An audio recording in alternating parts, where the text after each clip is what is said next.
I'm a security guard at Marvel. This video is purely for entertainment and does not infringe on copyrights or laws. The rights to the novel and image belong to the original author. We do not claim ownership. Don't like waiting and want to listen to this fanfic in full now? Subscribe to our Patreon, where you'll find the best fanfics. Chapter 126. To Ears Stand Up. After Tony and Steve were ready, SYN opened a portal directly in the space carrier and led several people through the portal to Stark Tower. This is not the big ugly one. Steve glanced outside and was about to say something, but after he saw Tony's little look next to him, he urgently withdrew his words. It's really a bit ugly, SYN said. After Steve's words, Tony looked at SYN angrily. He originally planned to ask SYN if he wanted to put a name on it if he built it again, but now SYN actually said this. Snort. You missed a huge opportunity. But it was also at this time that Tony finally came back to what SYN meant when he said the home was demolished, especially when he heard Jarvis tell him that the cosmic cube instruments had been set up outside the balcony of the building. And it can't be closed at all. Rocky, don't eat that sour carrot. SYN led everyone outside the terrace and looked at Dr. Selvig, who was operating the instrument. Doctor, stop it, Natasha shouted. But the next second everyone's eyes blurred and then they saw Selvig lying on the ground and falling asleep. Seeing this scene, Steve still felt a little unbearable. But Barton then said, Drive Selvig was obsessed with Loki's scepter just like me. Only in this way can he be awakened. Although Selvig fell asleep, the portal was still opened. In the instrument placed on the terrace, the cosmic Rubik's cube began to stimulate a blue energy arc, and under the influence of the arc, the entire instrument began to operate. As the rotation speed became faster and faster, an almost solid energy shot up into the sky and then exploded in the sky and spread into a cosmic star map, just like the time at the Joint Dark Energy Institute. However, it is obvious that the energy level and index this time are much higher than that time, and this energy seems to be endless, keeping the portal open in the sky. While several other people were staring at the scene in front of them, there was a sneaky figure squirming under the terrace. Loki wanted to escape at this time, but he couldn't escape. Originally, he planned to open a portal on the building built by Tony and lead his Chitauri army to directly invade the entire Earth. This location is simply incomparable. It is the best audience seat, can show his majesty, and can also mock Tony Stark. But what Loki didn't expect was that Tony and the others would arrive so quickly, and with them came the person he least wanted to see. So he hid as soon as he discovered the whereabouts of SYN and the others. But he didn't know that SYN had discovered him a long time ago, but he didn't take him seriously at all. Loki is down there. SYN pointed to the bottom of the terrace. Everyone who was still looking at the portal above looked in the direction of SYN's finger and saw two curved sharp corners behind a low corner. Did this little rabbit forget to close his ears? Tony looked at the two pointed horns and said with a sarcastic smile on his face. When Barton saw Loki, he was really jealous. When his enemies met, he was immediately ready to listen to SYN and catch him, but Steve suddenly said, Wait a minute, I wonder if the thing above our heads is bigger now? It's important. It turned out that just a moment later, the alien Chitauri army that had already been assembled on the other side of the portal had already begun to march towards this side through the portal. Looking at the constant influx of alien spacecraft in the sky and the densely packed Chitauri behind the portal, the oppressive feeling of the army pressing down on the situation made several people feel sluggish. It's your turn. Come on. Just when a few people thought something was wrong, Tony patted SYN with a relaxed expression on his face. SYN rolled his eyes at him speechlessly. Are you really cheering me on? I'll take care of the above. Be careful with Loki's illusions. Also, call Selvig to stop him from falling asleep and close the door. Only he knows how to close this thing. SYN pointed to the machine that was still running in front of him. Instrument. After finishing speaking, a thunderous sound rang in everyone's ears, and SYN's figure had disappeared from the spot, speeding straight towards the Chitauri spaceship. Like locusts in the sky. Steve was still staring at the battle situation in the sky with a worried face. He always felt that Scene underestimated the enemy's strength too much. However, what happened next made him stunned for a moment. The Chitauri spaceships that were the first to pass through the portal and enter the Earth were originally powerful, but in front of Scene, they were as fragile as paper. In just one breath, these scattered alien spaceships were completely harvested by Scene with a devastating force. Immediately afterwards, Scene controlled the entire battle at the portal. Any Chitauri ship that wanted to break through the boundary would be crushed by Scene in the blink of an eye. The only evidence that can prove that the Chitauri army has ever come to Earth is the various debris that is constantly falling from the portal, as well as the corpses and dilapidated remains of the Chitauri vanguard that were first defeated by Scene. The spaceships are also falling towards the ground. This scene looked inexplicably tragic and spectacular, but that was to the Chitauri and this so-called grand invasion boasted by Loki has become an absurd joke at this moment. Because the subsequent Chitauri army did not even have the opportunity to approach the portal and could only watch their companions being destroyed by Scene's powerful offensive. What are you doing, Captain? Come on, there will be no place to fight Loki later. Tony turned around and shouted to Steve, who was still staring at the sky in a daze. Scene was floating alone at the location of the portal. He felt that killing like this was not enough, so his eyes began to glow red. He was seen turning on the heat ray and sweeping a large area. Everything was split in two wherever the red light passed. He took out the three-pointed double-edged sword and urged the eternal fire with all his strength.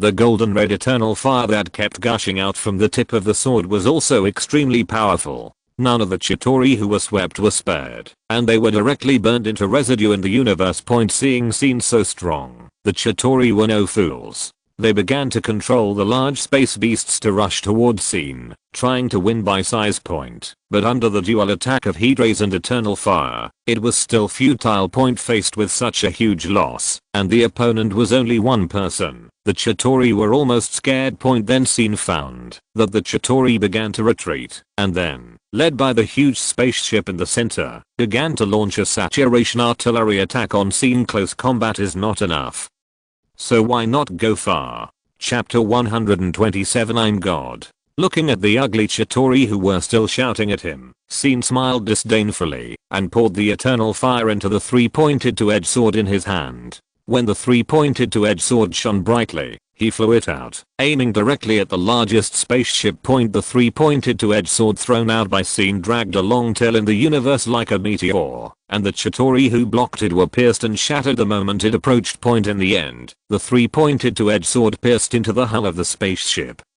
like a meteorite, and then under the outbreak of the eternal fire, the entire spaceship was shattered. After their main ship was destroyed, all the Chitauri looked at Scene, who was still intact after the baptism of artillery fire just now. At this moment, they finally realized how terrifying this person in front of them was. I changed it here.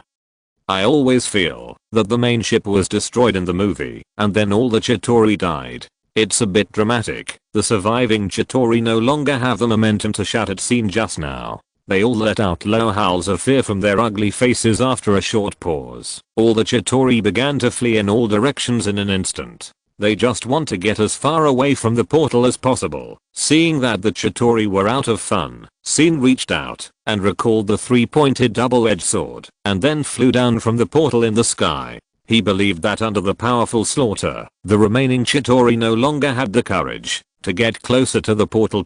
While Scene was dealing with the Chitauri, Tony and Steve also found Loki. Loki had been paying attention to the movements of Scene and his team. After he found that Scene went alone to stop the Chitauri army, he still had a glimmer of hope in his heart, hoping that Scene could be killed under the overwhelming strength of the Chitauri army. But before he could get the expected result, Tony and his men came over quickly. Loki stood up from behind the low wall with a disdainful smile on his face and looked at Tony and his men. You guys are just a bunch of losers. You have no chance to succeed. Just raise your hands and surrender, Bambi. Tony raised his palm cannon and looked at the big pointed helmet on Loki's head. Heh. Loki couldn't help but sneer. Although he didn't know what Bambi was, he was sure that it was not a good word. What qualifications do you defeated generals have to say such things to me? My Chitauri army will come soon. By then, all of you will surrender to me, and I will be your king. Loki was still dreaming his beautiful dream. Me? Are you talking about those guys in the sky, who don't even come in? Tony pointed at the portal in the sky without looking back, and said sarcastically. Tony completely believed in Scene's strength. In his eyes, there was nothing that Scene couldn't solve. Hearing Tony's words, when Loki looked up at the sky again, everyone on the field couldn't help but look back to pay attention to the situation in the sky. The portal hanging high in the air was extremely quiet, except for the sound of energy agitation and the alien debris that kept falling. There was not even an alien ghost. Seeing this scene, even Steve's face showed a relaxed and playful expression. He turned back and looked at Loki with a gloomy face. The last time I fought, I was also dealing with a mustache who liked to put himself above everyone like you, but there are still some differences between you. At least he has a lot of soldiers under his command. Hearing Steve's mocking words again, Loki felt his face red and painful, but he was not someone who gave up so easily. Just when everyone's attention was attracted, Loki had released his illusion magic. Now standing in front of Tony and the others was just a projection. The real Loki was quietly approaching Natasha. Loki knew the relationship between Scene and Natasha. Although the portal had been opened by Selvig, the Chitauri army was blocked by Scene alone. The situation was not favorable for him, and he could only find a way to break through Natasha. As an Asgardian, oh no, Loki is a frost giant, and his physical fitness is much better than that of Earthlings. Last time, Steve had a hard time fighting Loki with the blessing of the 50/50 buff, not to mention that this time it was a sneak attack, so Loki easily got behind Natasha. At this moment, Natasha was still trying to wake up Selvig and didn't realize the danger was coming. Loki suppressed his excitement and slowly stretched out his evil hand to Natasha. Just when Loki was full of joy and thought he was about to succeed, the voice that was like a nightmare to him rang in his ears again. If you don't want that claw anymore, I can help you cut it off. The moment this voice sounded, Loki's illusion was directly broken, and his hidden figure was immediately exposed. Steve, Tony and Barton looked at the projection that was gradually disappearing with green light in front of them, and frowned at Loki's real body behind Natasha. Shit. Tony cursed inwardly, and was deceived again. Steve glanced at Scene, who suddenly appeared with an apologetic face. He didn't expect Scene to help them withstand the biggest trouble, but they couldn't even solve a small Loki, and had to let Scene turn around and come back to save the situation. Barton then drew his bow and aimed at Loki's head. He found that he couldn't have any extra nonsense with Loki, a treacherous and cunning guy. Natasha also looked back with surprise and looked at Loki, who was about to attack her. After realizing that Scene was beside her, she breathed a sigh of relief. Scene, how is the situation up there? Although he didn't see any alien invasion just now, Steve couldn't help asking. He was afraid that Scene put down the battle up there and rushed back because he was worried about them. Is there any need to ask this? Those Chitta people must have been dealt with. Tony smiled and answered Steve's words for Scene. He knew that Scene must have dealt with them before he came back. It seems that you didn't listen to Odin's words at all, Scene said to Loki. He didn't look like he had just experienced a big battle. For him, the battle with the Chitauri in the sky was like going for a walk in the wild and then coming back. Hearing Scene's words, Loki's face immediately turned from embarrassment to a gloomy expression because Scene mentioned the person he least wanted to hear. Enough. Loki opened his hands and shouted, "You lowly and insignificant humans, I'm a god. I was born to rule you. You all should crawl at my feet." Loki shouted excitedly, and the successive failures and the constant ridicule by these lowly and inferior humans in his eyes had made him a little crazy. Oh. Chapter 128 Happy Pendulum. Loki was feeling absolutely crazy at the moment. He has been wandering in the universe since he escaped from Asgard. With his illusion magic and his eloquent mouth, he gained the trust of the Chitauri. Under the introduction of the Chitauri, he learned about the existence of the Cosmic Overlord. But he had never even seen the face of the Overlord of the universe. But he felt that this was an excellent opportunity for him. It happened that the one who wanted to obtain the Cosmic Cube on the Earth, Loki volunteered and said that he was familiar with the Earth and would definitely be able to lead the Chitauri army to occupy the entire Earth. However, He also put forward his own conditions. The Earth will be his territory from now on. He is the new king of the Earth. Loki's wishful thinking was very good. He planned to use the power of the Chitauri to help him invade the Earth. Firstly, it was revenge on his good brother Thor, and secondly, it was also to deal with the scene he hated.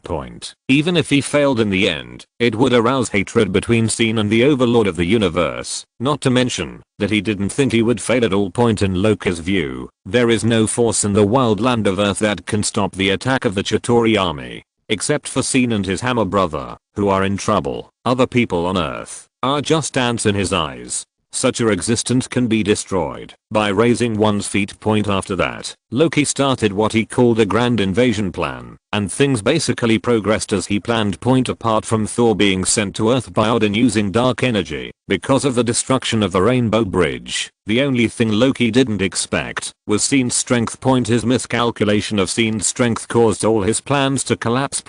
When he was in Asgard before, Loki had heard about Scene's battle with all the Asgardian warriors, but at that time he simply didn't believe that Scene, a small human from the lower world, could possess such powerful strength. From Loki's point of view, the so-called war was just a rumor. Maybe Scene did have some strength, but Loki thought that Scene was at most as good as his hammer brother until all his plans and arrangements were disintegrated by Scene so calmly, and Scene also mentioned the person he loved and hated in front of him. Loki finally couldn't help but explode. "You think we are ants? Then I'll give you this chance," Scene said to Loki, who looked like a madman. Steve on the side heard Scene's words and felt something was wrong. They now have the upper hand and should just arrest Loki. There is no need to take any more risks, but except for Steve, no one questioned Scene's statement. Even Barton, who had already bent his bow and knocked an arrow, loosened the bowstring that was stretched to the full moon point. When Loki heard this, a confident smile appeared on his face. He had always believed that he was stronger than his hammer brother. Although he might not be as good as Thor in a head-on fight, in his opinion, fighting was not just about being reckless. Now that Scene has said this, he is not polite. Before anyone could react, Loki launched a direct attack on Scene. He raised the scepter in his hand and shot away with a burst of energy. However, Scene didn't even dodge his so-called sneak attack, and allowed the energy from the scepter to hit him. Under Loki's surprised eyes, the ball of energy hit Scene's body, but the scene where he imagined Scene being knocked back did not appear. This made Loki look suspiciously at the scepter in his hand. He knew how powerful this weapon was. Then Loki jumped up and rushed towards Scene. Since energy attacks were useless, he just used physical attacks. However, before the spear he stabbed could get close to Scene, he felt a huge force coming towards him. Bang bang bang bang. Loki, who was grabbed by Scene's ankle, felt like a big pendulum, flying left and right under Scene's strong force. His body, which was several times stronger than ordinary people, kept making close contact with the ground. Several people present were seen shaking their little heads from side to side. Yes. A few more. When Barton saw Loki's miserable condition, he felt his heart was so happy. Scene's insulting attack seemed much more satisfying than shooting Loki's head with an arrow as he had thought before. After Sean beat Loki like a punching bag, he finally got a taste of what the Hulk felt like. Cool is just one word. I only say it once. Tony looked at the two large craters on the left and right that had been smashed on the ground, and in one of the craters was Loki, whose face was covered in blood. His clothes were ragged, and he was still whimpering, and then he looked at the joking eyes around him. He never wants to provoke Scene in his life. This is simply murderous and heartbreaking. If you want to beat him or kill him, forget it. It's really humiliating in front of so many people. I'm afraid Loki will be left with a psychological shadow for the rest of his life. This is the first time I've seen such a weakling god. Tony couldn't help but say, "Me too." Barton nodded, then looked at Tony, and the two looked at each other and smiled. Loki was stabbed twice more in the pit, and a tear of shame, anger, and regret fell from the corner of his eye mixed with blood. If I had died in Jotunheim, I would not have been adopted by Odin. If I had not been adopted by Odin, I would not have grown up to be a god. If I had not grown up to be a god, I would not have met Scene. If not meet Scene, woo woo woo, just. When everyone was feeling sad for Loki, Thor, who was late, finally arrived. Wearing silver armor and a red cape. Thor landed on the terrace of Stark Tower with Mjolnir. He saw the two eye-catching pits on the ground and the miserable brother in the pit. Loki, what's wrong with you? Who did this? Thor first looked at his naughty brother with love, and then turned the hammer to face everyone with anger. Oh, Tony saw that he aimed at the few people here and immediately spread his hands to indicate to him that it was not the point until Thor saw seen with an interested face. He subconsciously glanced at the clear knife marks on Mjolnir. Ah, well done. I'll do it next time. Seeing Thor's cowardly look, Tony couldn't help but laugh loudly with Hawkeye Barton beside him. What are you laughing at? Thor immediately frowned and looked at the two of them. Nothing. We were thinking of something happy. Tony held his waist. Yes, we won, didn't we? This is worth celebrating. Barton also looked up at the portal in the sky. Humph. Thor rolled his eyes at the two guys and put the hammer in his hand into the cloak behind him. Then, after everyone's efforts, Selvig was finally awakened and he told everyone how to close the portal. At this moment, Tony looked at the elevator inside his building and an honest figure was standing there a little restrainedly watching everything. Did I miss anything? If you're listening to this novel on a channel other than Fanfic World, it means they downloaded and uploaded it without effort. We cordially invite you to visit our channel, Mundo Fanfic Novelos. There you'll find the original version of this story and you can explore many other novels of various genres. We're waiting for you to immerse yourself in a world of incredible novels. Chapter 129. Professional matters require professionals to do them. Scene. Tony, Steve and others were planning to close the space portal in the sky as soon as possible, but this sudden, slightly restrained voice came to their ears. After Tony looked back, everyone couldn't help but turn around. He looked over. I saw a short man with a slightly nervous expression standing quietly at the exit of the elevator. It was Bruce Banner. Previously on the lower level of the space carrier, Bruce Banner was attacked by Scene's hand knife before he could cause any damage. After transforming into the Hulk, he was knocked unconscious to the ground and then quickly transformed into a normal human state. Fortunately, the SHIELD agents discovered the unconscious Bruce Banner in time and then carefully moved him to a safe lounge and arranged for someone to keep him under close guard. After a period of sleep, when Scene and others left the mothership in search of Loki, Bruce finally slowly woke up. It has to be said that his unusual physique did play an important role at this time. If he were an ordinary person, he would have to fall asleep for at least a period of time before he could regain consciousness. Not long after waking up, Bruce had a brief meeting with Nick Fury. In this separate interview, Nick Fury explained to Bruce in detail the seriousness of the current situation and the stakes involved. After listening to Nick Fury's words, Bruce Banner frowned and said nothing. He knew the purpose of Nick Fury's conversation with him, so he was thinking about the stakes, but soon he made a decision. Decided. Bruce Banner expressed his willingness to go to Manhattan Island, New York. After all, this war is not just for the private interests of a certain careerist or a certain country, but also related to the future of the Earth. Although the Hulk usually causes large-scale havoc and destruction when he appears, at this moment, according to what Nick Fury said, the Earth is now facing a huge threat of being invaded by alien forces. Under such circumstances, Hulk's powerful power may no longer be just a destructive existence, but may become a key factor, or even a decisive factor, in fighting foreign enemies. Thinking of this, Bruce Banner's sense of responsibility became stronger and stronger. He understood that at this time, whether he was willing or not, he must step forward to protect the planet he lived on and the people living here. However, what Bruce Banner didn't expect was that when he arrived in New York on a SHIELD plane, what he saw was very different from the picture of a sea of war and flames he imagined. Bruce Banner originally expected to see the tragic scene of aliens running rampant and wreaking havoc in New York. But the fact was that the entire island of Manhattan was immersed in peace and tranquility. If it weren't for the eye-catching portal in the sky and the steady stream of alien debris falling from the portal, Bruce Banner would even wonder if he was in the wrong place.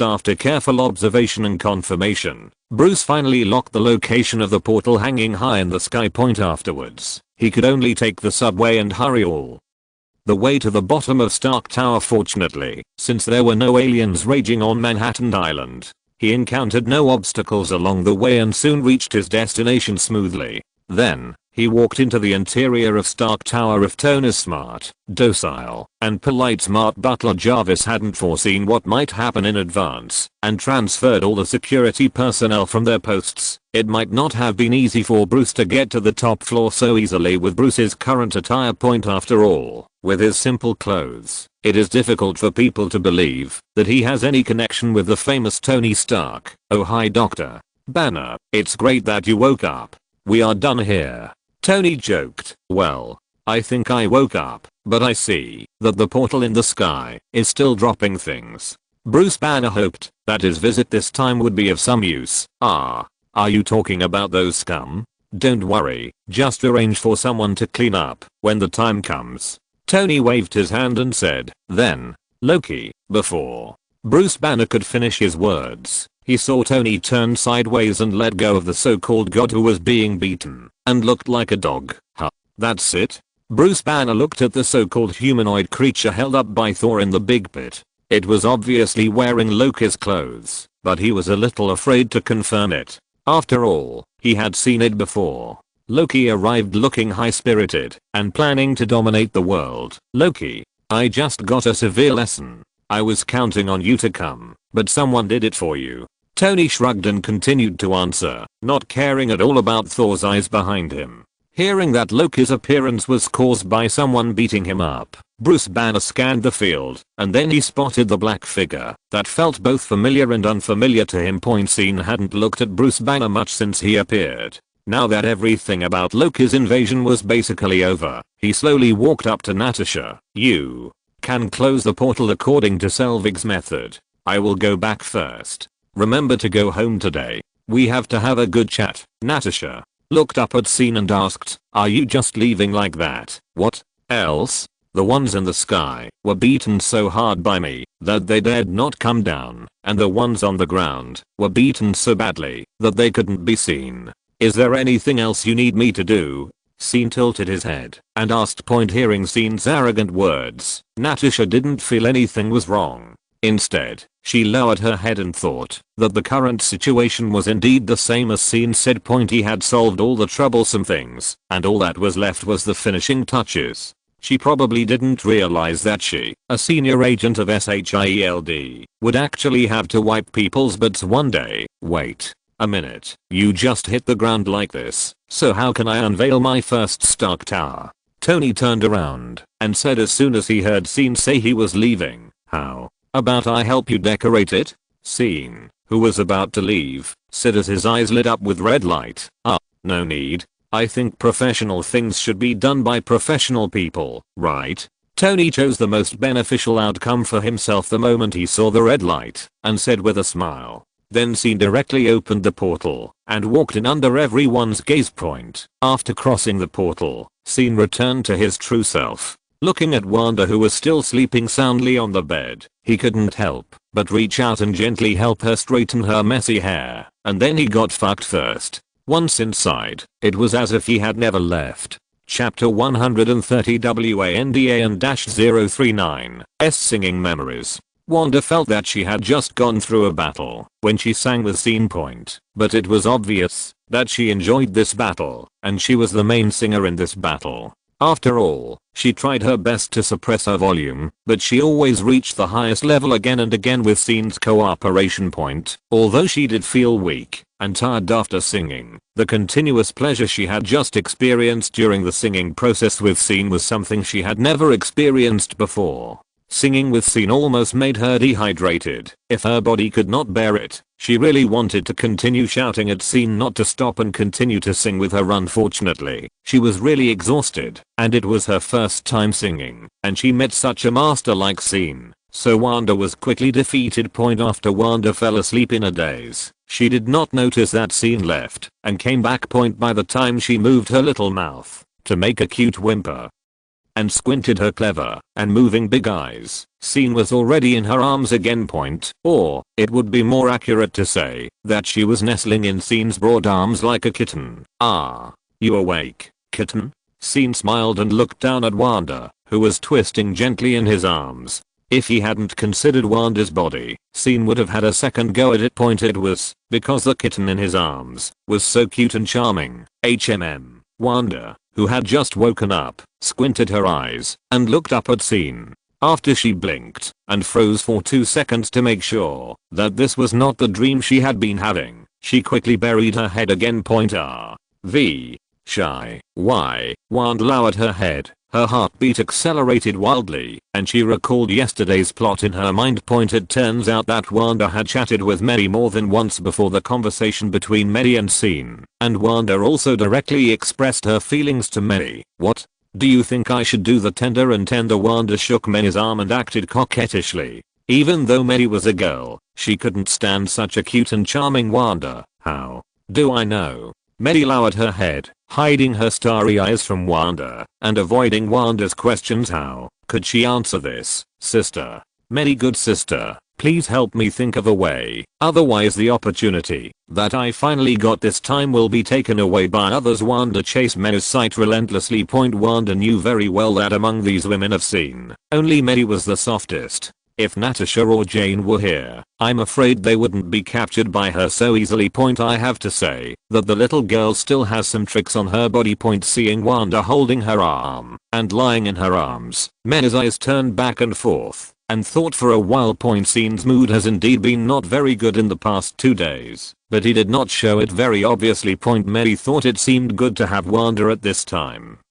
Maybe it could make Scene happy. Originally, Mary was more open to her nature when facing Scene, otherwise she wouldn't even be so, and Mary also had a hunch that Scene would definitely have more and more women in the future. In that case, it would be better to win over Wanda now. Wanda's position in Scene's heart is not low. Maybe in this way, Scene will not only love them more, but he will definitely love her more after he knows the whole story. Maybe he will even punish her for this. Thinking of Scene's punishment methods, Mary felt that she couldn't help but tremble all over. She quickly pushed Wanda up from her arms, after clearing her throat and forcing herself to calm down. Mary looked at Wanda, who looked like she was asking for help, and said, I don't know what to do, but Scene has been in a bad mood at night these 2 days. I think if someone is willing to comfort him at this time, I think he won't refuse. After stumbling over this sentence, the temperature on Mary's face was enough to boil eggs. Oh my god.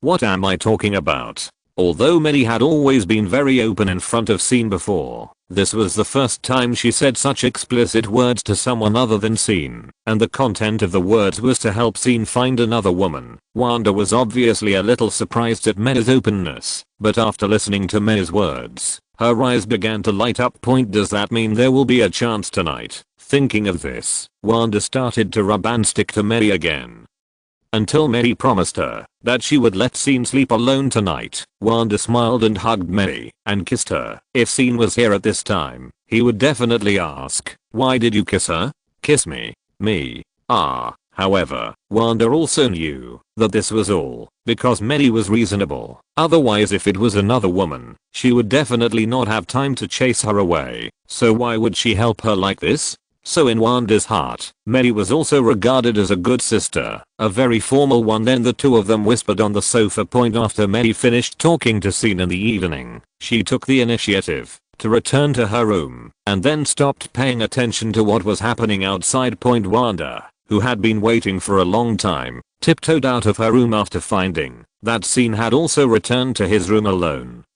And then, Wanda's face turned red when she thought of what happened. After she entered Scene's room, she was actually touched by him lightly, and then his hand was so hot, and even hotter, so hot that she kept flying in the sky and couldn't come down. Wanda was really getting more and more embarrassed the more she thought about it, and even her body began to twist uncomfortably. At this time, Scene looked at Wanda with a smile, who had shrunk her head into the quilt and ignored him. He could now feel Wanda's body gradually becoming hotter and hotter because of shyness. Raising his hand and gently stroking Wanda's fur through the quilt, Scene did not continue to speak. He felt that Wanda might need to digest it herself now. As a result, after a while, Wanda, who had lowered her head, suddenly raised her little head again.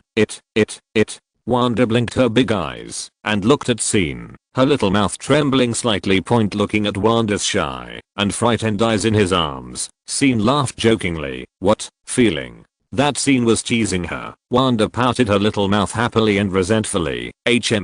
Seeing this scene couldn't help but slowly kiss the cute and innocent girl who was acting coquettishly to him. After leaving a kiss on Wanda's rosy lips, Scene reluctantly separated from Wanda's little tongue that she couldn't help sticking out. It's time to get up.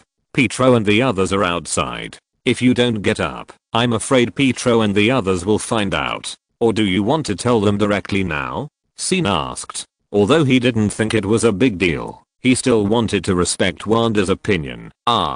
Right. Then what should I do? Should I just go out like this? Wanda reacted suddenly and sat up from Scene's arms in a panic, and her tender body full of youth was immediately exposed to the air. Scene. What did I see? Why do I feel that my writing is getting more and more pornographic? Chapter 131 Uninvited Guests. Scene and his group started their return journey from Europe the next day. Coincidentally, when they returned to the apartment, they ran into Natasha, who was also returning. Natasha stood on the stairs and looked at the people who were talking and laughing downstairs. The sharpness of a spy agent made her notice something was wrong. Looking at Wanda, who was too close to Scene, Natasha had an interesting look on her face.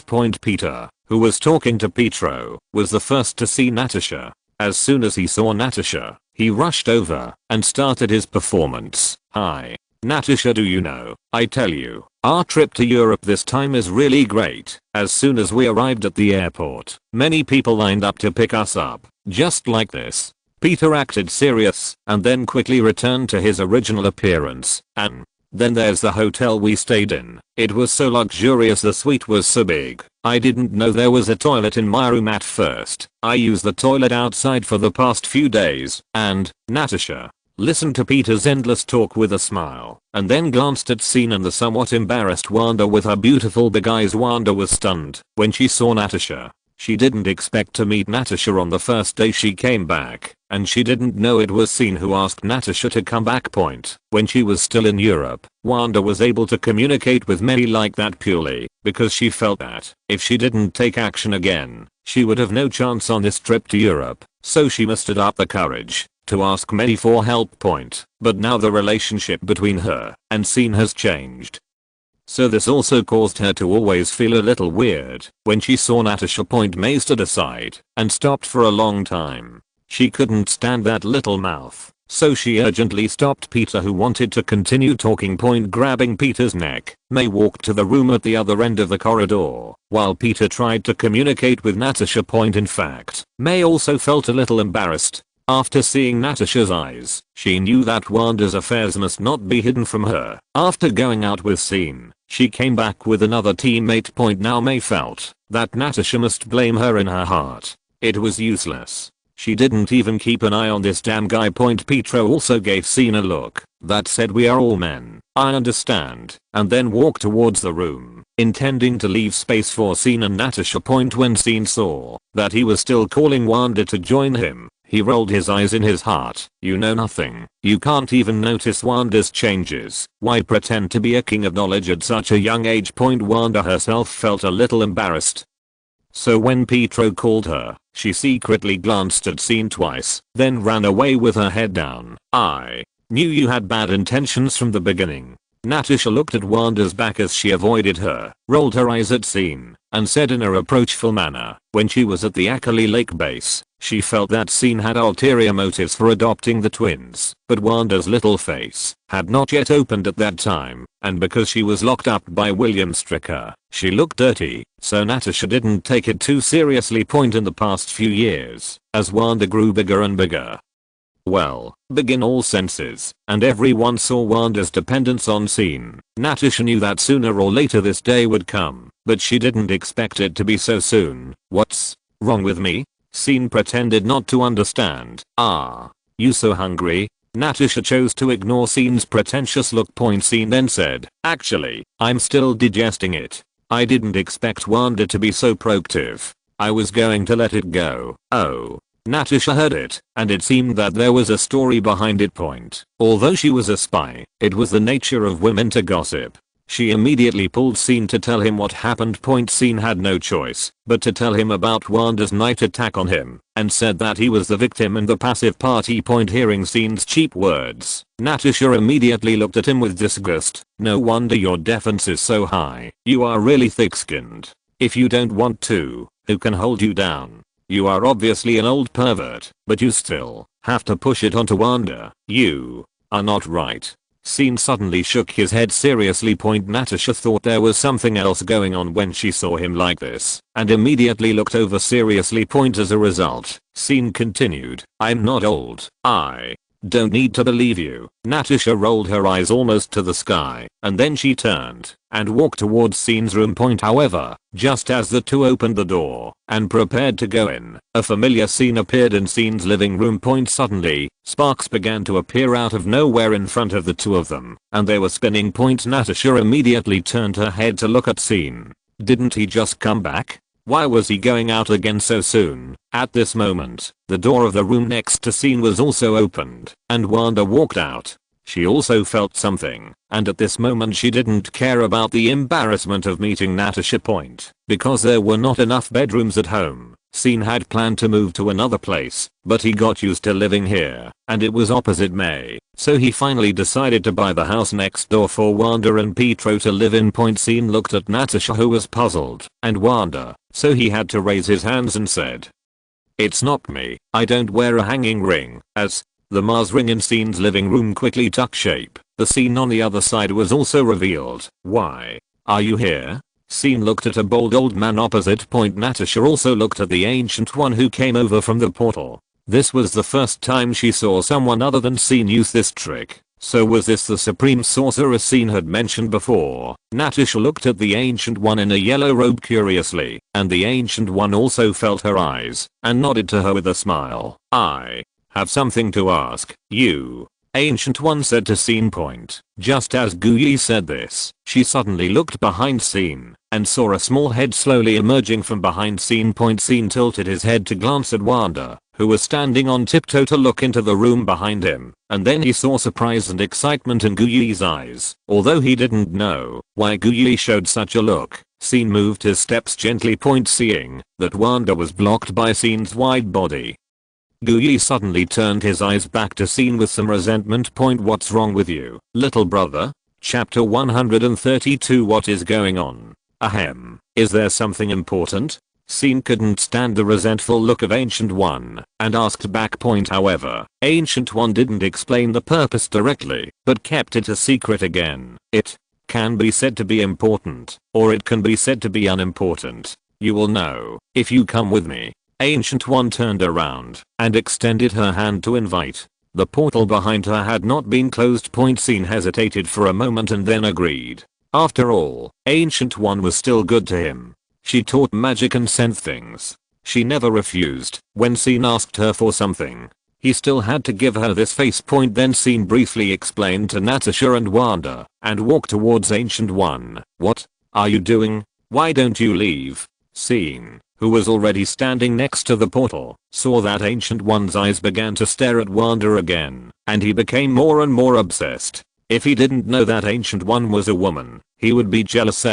He really didn't seem to know the orientation of the Ancient One. Could it be? Just when Scene was thinking about it, the Ancient One finally retracted his gaze and led Scene into the portal.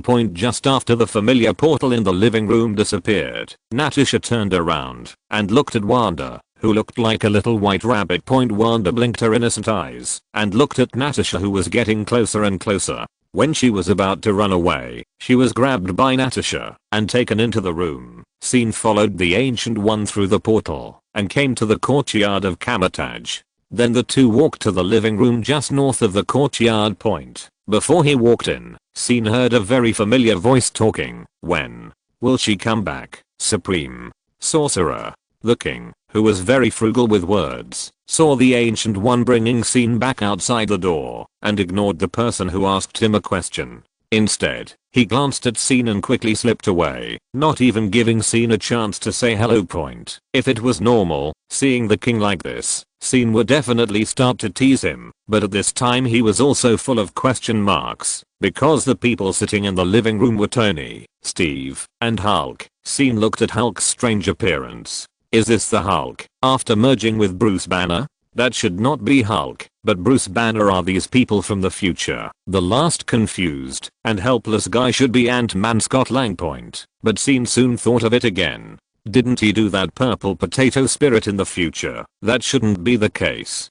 Doesn't that guy just have a special chin? Oh. Thank God, you are finally back. Tony saw Ancient One walk in and immediately said, what is going on? Now you can tell me. After seeing Scene behind Ancient One, Tony just glanced at him and didn't care at all. The four of them originally planned to travel through time and return to the New York War. At this time, there will be 3 Infinity Stones in New York at the same time. One is a Mind Stone embedded in Locus Scepter, another is hidden in the Cosmic Cube, the last one is a Time Stone held by Doctor Strange. However, when they arrived at Manhattan Island in New York at this time, the scene in front of them made everyone dumbfounded. The Chitauri army, that was supposed to be flying all over the sky, disappeared without a trace and was replaced by a peaceful and tranquil Manhattan Island. The streets were crowded with pedestrians and vehicles, and everyone was in a hurry, but their faces were filled with relaxed and happy smiles, as if the thrilling Chitauri alien invasion had never happened.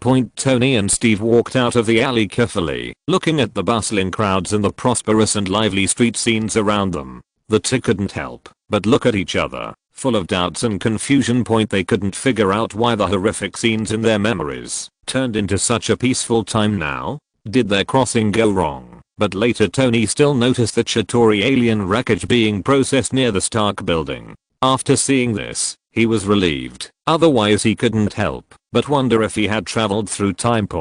But then Tony began to wonder if there was something wrong with the time-space shuttle navigator he made, bringing them to the wrong time. He and Steve, who was even more confused, turned back to the alley, where Banner and Scott were still waiting for their news. How is it? What's the situation? The big Banner couldn't help asking when he saw the two. Tony shook his head, not knowing what to say. Do you think we have traveled to the wrong time? Steve said, and he also thought of the possibility that Tony had just suspected. No, I just noticed the time here. It's correct. We didn't come to the wrong time. Tony denied. What's going on? Scott widened his eyes in confusion. They only have one chance, so they are not going to return empty-handed, right? Just as the four were thinking hard, a portal began to appear behind them. What is that? It's strange. The four looked at the Mars portal that was slowly expanding to perfection with expectation, but the person who came out of the door was not the strange doctor they expected. Ancient One, wearing a yellow wizard robe, looked at the time travelers with a smile on her face, then waved to them, and walked back into the portal she came from. After seeing this, Tony and Steve looked at each other, and decided to follow him. Even if the other party was not strange, they could only follow him first. And it was obvious that the Ancient One knew something before appearing in front of them. After following the Ancient One to Kamatage, Tony met Wang.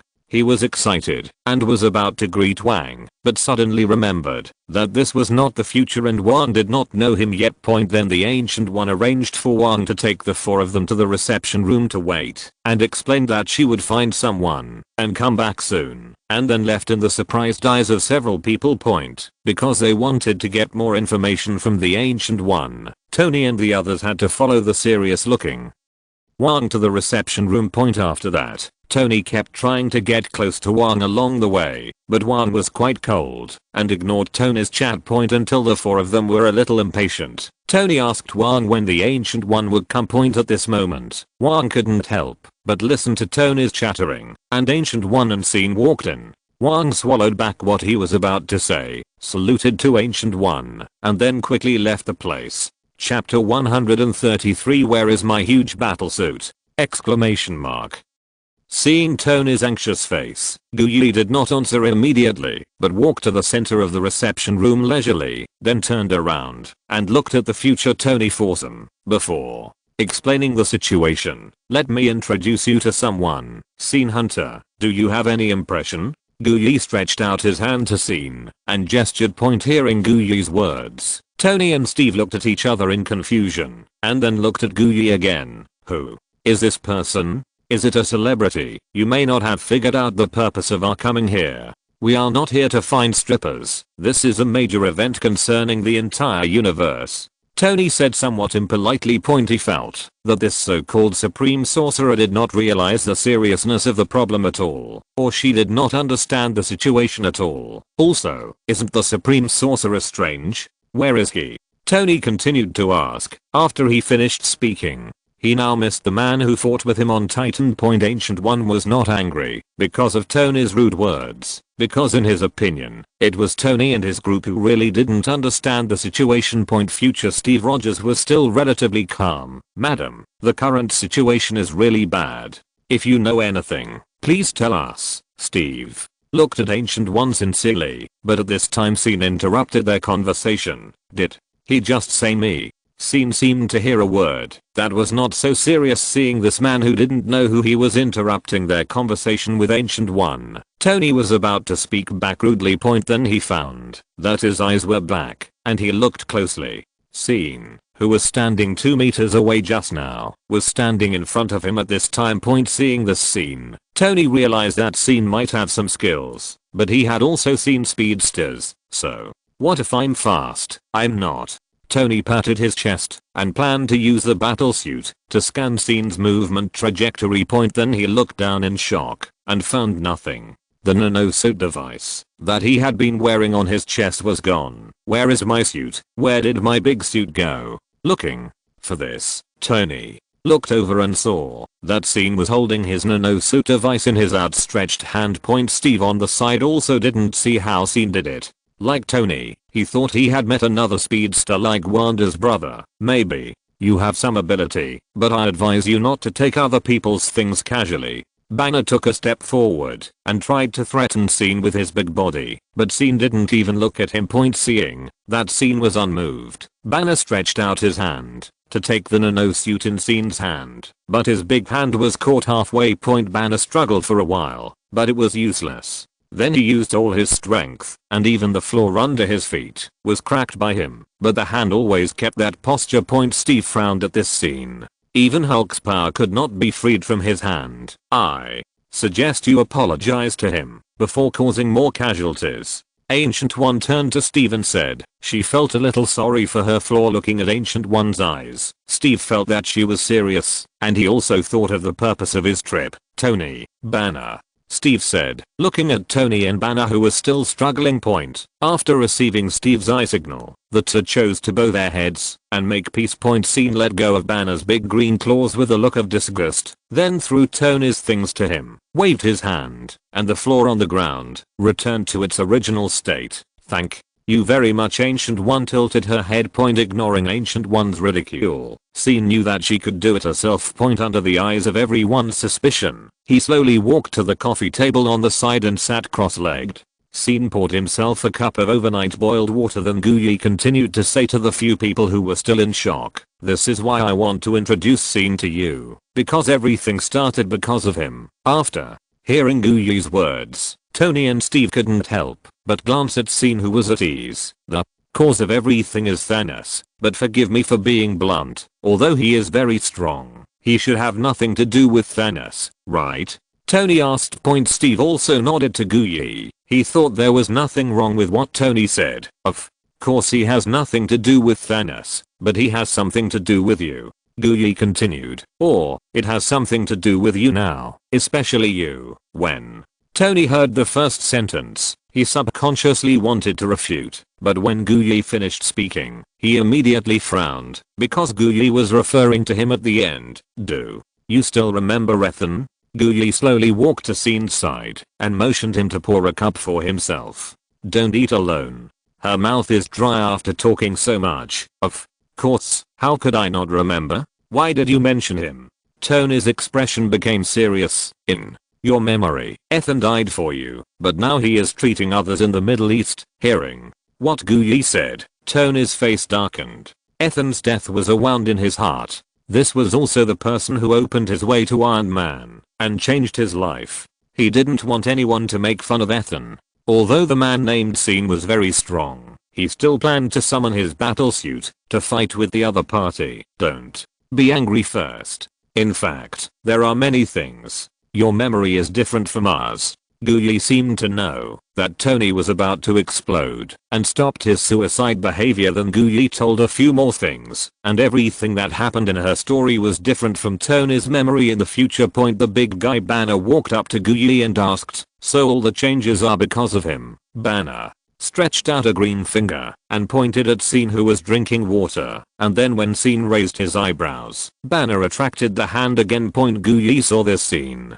Fortunately, she was professional, otherwise she almost couldn't help it. Then she continued, "Yes, including the time when Hulk was rampaging in Manhattan. It was Scene who suppressed Hulk and Abomination by himself." Hearing this, Tony and Banner frowned even more deeply. He suppressed Hulk, and there was also Abomination. Banner knew how strong Hulk was. Although he had just felt Scene's power, he still didn't believe that this person could suppress Hulk and Abomination at the same time. Tony looked at Steve. He felt that the female Supreme Sorcerer was getting more and more outrageous. Is this something a human can do? I'm afraid even Thor can't do it. Thinking of that fat dead otaku, Tony felt that he could not do it 100%. Chapter 134, The Career. Although Steve felt incredible after hearing all this, he still asked, "So please tell us what is going on." Without Scene's presence, everything you come here to see would be exactly what you remember. But now, because of Scene's existence, everything has changed for us here. Guyi tried to explain the situation concisely. Just as she finished speaking, Scott, who had been silent, couldn't help but interjected, "But your side has changed, so why is it still like that in our future? Didn't I explain it to you before?" "Scott, we came here to change things here, and it won't change things there for this reason." Banner had a look of seriousness on his face. "Seriously?" he patiently explained to the confused Scott again. Yes, you said it, but I still think that traveling through time should be like what's done in those movies. You know, we go back to the past, we change the past, and the past changes the future. Star Trek, Space-Time, Terminator and Back to the Future 1.2.3. Scott pursed his lips tightly, spread his hands helplessly, and showed an innocent look on his face with an embarrassed expression. Under the gaze of everyone around him, his originally not loud voice became smaller and smaller, until in the end it was almost as inaudible as a mosquito or fly. Seeing Scott's embarrassed look, Steve on the side couldn't help but smile, then stretched out his right hand and patted Scott's shoulder gently. In fact, Scott is not the only one confused by these circumstances. Although Steve himself was also confused and full of questions, he chose to remain silent and did not express his inner confusion directly like Scott did. Because for Steve, there are already too many things that he cannot understand, and he has given up on exploring the principles instead of trying to figure out why. He trusted his teammates to just tell him what to do. Banner closed his eyes helplessly and shook his head, then opened his eyes again and looked at Ancient Yi and Scene. "Just pretend he doesn't exist. Now we know the reason, but we still have to ask you to help us. We need those Infinity Stones to save those people that Thanos wiped out, please." Guyi did not follow Banner's words, but turned to look at Scene. Then the living room became quiet for an instant, and everyone looked over. Scene, who was drinking a cold drink, looked up and asked in confusion, "Why are you looking at me when he is talking to you?" "They came here because of this infinite stone," Ancient One said, while making a magic gesture. As her hands separated, the eye of Agamotto hanging around her neck slowly opened, and the light shot out instantly. Seeing the time gem around Guyi's neck, Tony and the others suddenly became excited. "And I will choose to give this gem to them because of Strange, because that is the only and right choice." When the four Tonys heard what Guyi said, they looked at each other with smiles. Although the Mind Stone and the Space Stone have not yet been found, they can only find one. If they can get one, and the rest will be figured out. Scene wanted to interrupt Guyi, but Guyi did not let him interrupt. Instead, he continued, "I know that, because of your existence, the future has changed, but I still have to hand over the gem." Give it to them. That's why I called you here. Upon hearing this, Scene frowned, and he suddenly had a bad feeling. The future needs this gem, but I'm worried that something will go wrong with this gem in the end, so I want to ask you to escort this gem. Ancient One reached out and took the time gem from the eye of Agamotto. Come down. The time stone was floating between her two fingers. Even Ancient One did not dare to touch the Infinity Stone directly. Looking at the time gem sent by Ancient One, Scene did not immediately reach out to pick it up. This time, it's better. Instead of being a security guard, I'm now a courier delivery person. You mean you want me to go with them? Scene asked, pointing to the four guys. We don't have any extra space for him, Tony also said to Ancient Yi. Steve also looked at Gu Yi with a serious face. He did not expect that Gu Yi would say this. Steve wouldn't think anything of it if he could bring Scene with him, but their current situation is that everyone only has one chance to go back and forth, and there are no extra time particles that can be released for Scene to use. All of us only have one round trip. If he wants to go, let alone how to get back, then one of us will definitely be left here. This is probably not possible. We will not leave anyone behind, Steve said, firmly shaking his head at Gu Yi. He had already made a plan. If Gu Yi didn't agree, he would have no choice but to be sorry. No, one will stay, and he will come back smoothly. Gu Yi looked at Scene, as if he knew that Scene had a way. Slightly pursed his lips. Scene suddenly felt that when Gu Yi taught him magic, he thought that one day he would need his help, so he spared no effort. With a sigh, Scene could only agree to Ancient One's request. There was no other way. He owed a favor to someone. Scene still had too little social experience. He shouldn't believe that Ancient One, who was a 1,000-year-old debtor, would give away things for free. Time particles are not a problem. You just need to find a time point in the past that you know of to get them. After hearing Scene's words, the four of them reacted immediately. It was indeed a solution. Then Steve discussed with Tony and accepted the fact that Scene would go back with them. Because at the moment, this was the best and most satisfactory solution for both parties. Otherwise, I'm afraid Tony and the others would have no choice but to fight. But with Scene here, he would definitely help Ancient One. In this case, it would be a question whether Tony and the others could win or not. Okay, we agreed, but now we have a problem to solve. Originally, the time point we chose was when the Chitauri alien army invaded. At this time, the Space Stone, also known as the Cosmic Cube, and the scepter in Loki's hand, also known as the Mind Stone, should be in New York, but because of your appearance, we don't know their whereabouts at all now. Tony looked at Scene. Steve and others also looked dejected. This is not a problem. Chapter 135. Are you excited? As the former director of S.H.I.E.L.D. and now the minister of the United Nations World Security Council, the upper management body of S.H.I.E.L.D., Alexander Pierce is very upset today. In addition to his current public identity, he also has a hidden identity, that is, an agent of the ambitious organization Hydra during World War II that should have been wiped out in everyone's eyes for many years. Alexander Pierce has been hiding his identity and secretly lurking in S.H.I.E.L.D. After so many years of unremitting efforts, although he has stepped down as the director of S.H.I.E.L.D., his ears and subordinates are all over the entire S.H.I.E.L.D. Just after the Chitauri alien invasion in New York, Alexander Pierce originally planned to take this opportunity to directly take the Cosmic Cube and Loki's scepter into his pocket.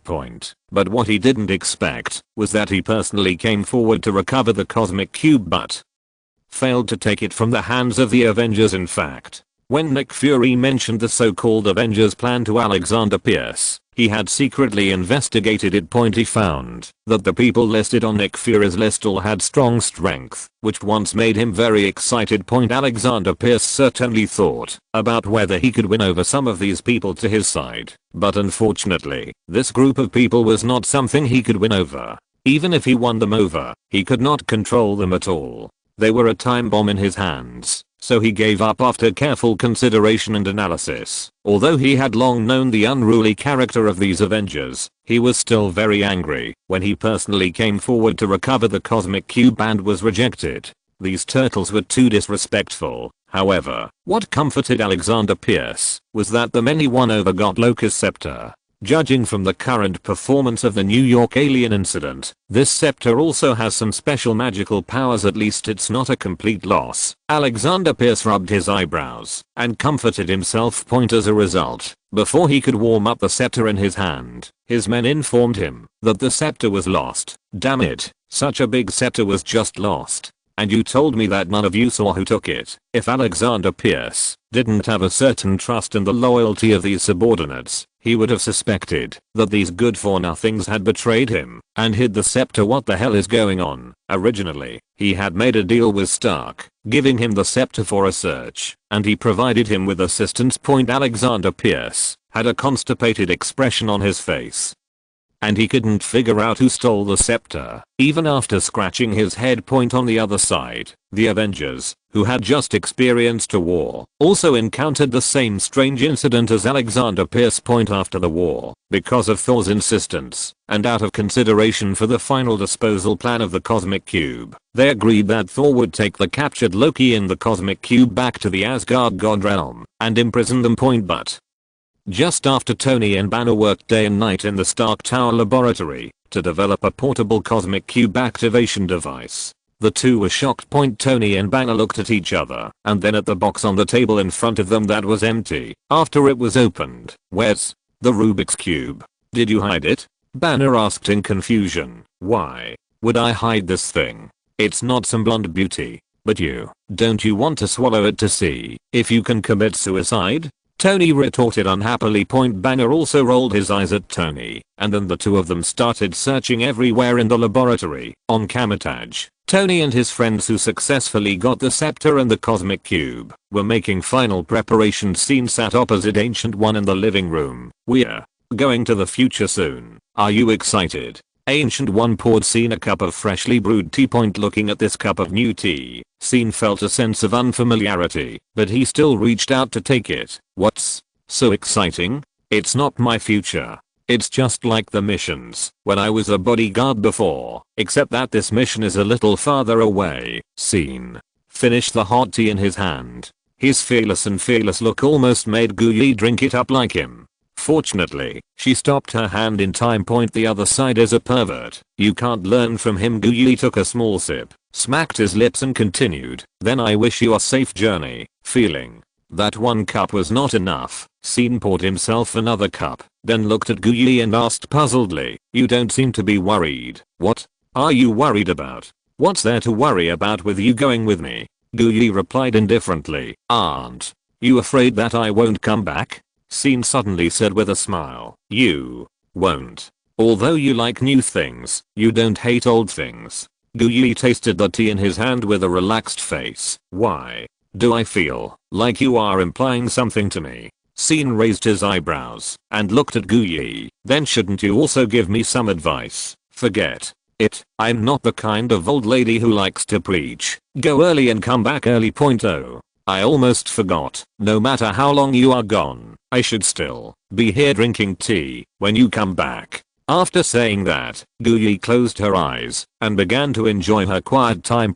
Just when Tony and his team were almost ready, a figure appeared in front of everyone, from a small figure to a large figure. As the helmet automatically retracted behind the nanosuit, Steve looked at Tony and his team with an inquiring look. How is it? Did you get it? Tony raised his hand to indicate the box and scepter in his hand, and did not ask Steve about the situation, because if Steve failed, he would not be able to come back. Well, let's go back without delay. Although they can return to the fixed time, no matter how long they delay at this point, Steve can't wait to go back and revive those who were wiped out by Thanos. Hearing Steve's words, Tony and his team also showed excitement in their eyes. They secretly prayed in their hearts that the other teams could also successfully get the gem. Scene, who came late, looked at the four excited faces and thought about whether to tell them about the Kroll thing. In the end, he chose not to tell them. Anyway, they would know it in a while. We have already set the time and place.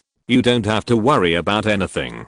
Just follow us. Tony and Banner told Scene, who was traveling through time for the first time. Well, let's go. Scene nodded without comment. He was thinking about something else. Guyi said that he was not worried or afraid, but he was about to leave and did this to him.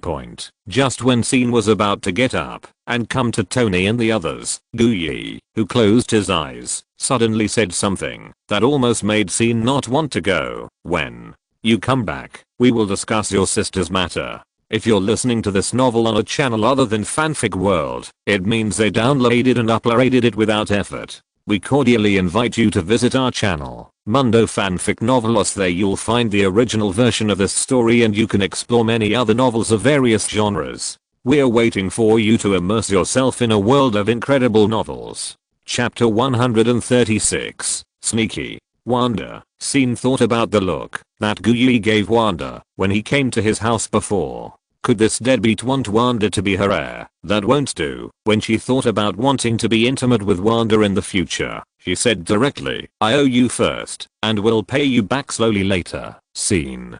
No, absolutely not. My cute and obedient little witch must not turn into the shape of that deadbeat. Scene made a secret decision in his heart that he must not let Wanda learn bad things from this deadbeat. Then Scene felt that he was covered with a nano mask, and everything in front of him began to magnify rapidly. The 4 future warriors around him had the same feeling.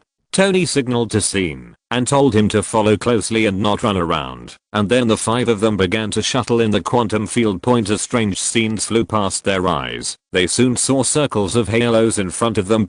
After experiencing another sudden change in the size of everything in front of him, Scene was already standing on a reflective instrument platform. Around him were the future Avengers who had returned from various time points. Tony glanced around and found that the number of people who had returned was correct. He was so excited that he couldn't help but take off his nanosuit. Did you get all of them? Tony looked at the people who put away their nanosuits like him. I didn't expect we would succeed. Rod was holding the cosmic spirit ball in his hand, his face full of excitement. He knew that only at this moment did he dare to really believe that they had completed a special mission of traveling through time.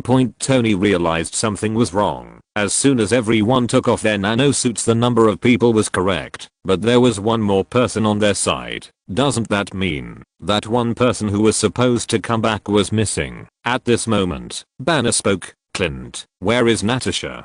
Heyo. Clint looked at Barton, who was kneeling on the ground in despair. What are you talking about? That's not Nata. Oh, that's a man. Who are you? Rod was pointing at Scene, who was still wearing the nanosuit. When Scene's nanosuit was folded up, the expression on his black face suddenly became wonderful. Who are you? Except for Tony, Steve, Scott, Banner and Clint Barton, who were sad and unbelievable. Everyone else looked at Scene, who showed his true identity with vigilance. I haven't heard of the function of time travel and sex change. What if this news spreads and those people know it? Rod whispered to Nebula next to him. Rod, everyone, calm down. This is Scene. We are in New York. Tony hurriedly explained Scene's origins to the eager people.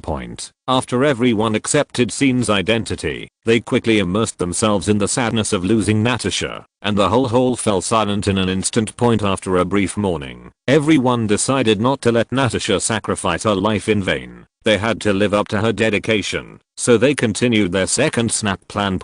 While Tony and Banner were studying the gems and the gloves used to carry the gems, Scene stood by the lake next to the base with interest, watching the nebula coming in and out of the base. If you are interested in her, then I advise you to give up this idea. Her temper is not to be underestimated. Rod's voice suddenly appeared in Scene's ears. Hi, I'm Rod. You should know. Did you know me in the past? Tony and the captain said that everything on your side is a little different from what we know, right? Rod asked curiously. I know him. Scene tilted his head to look at Rod, remembering his rebellious dark-skinned look when he first met him. Scene wanted him to recover. Then, what's different about me over there? Rod looked at Scene expectantly. Now that you put it that way, it's true. Scene retracted his gaze from the wall looking at the nebula and looked Rod up and down. When Rod heard Scene say that, he kept scanning him up and down and immediately showed a nervous and expectant look, looking at Scene with a frosted chin eagerly. It's true that you are much older now, and it seems that you are a little darker. After Scene finished speaking, he muttered, "You need to take good care of yourself," and walked past Rod, who was confused, towards the base. Tony and others were almost finished with the glove. A lot older? How much is a lot?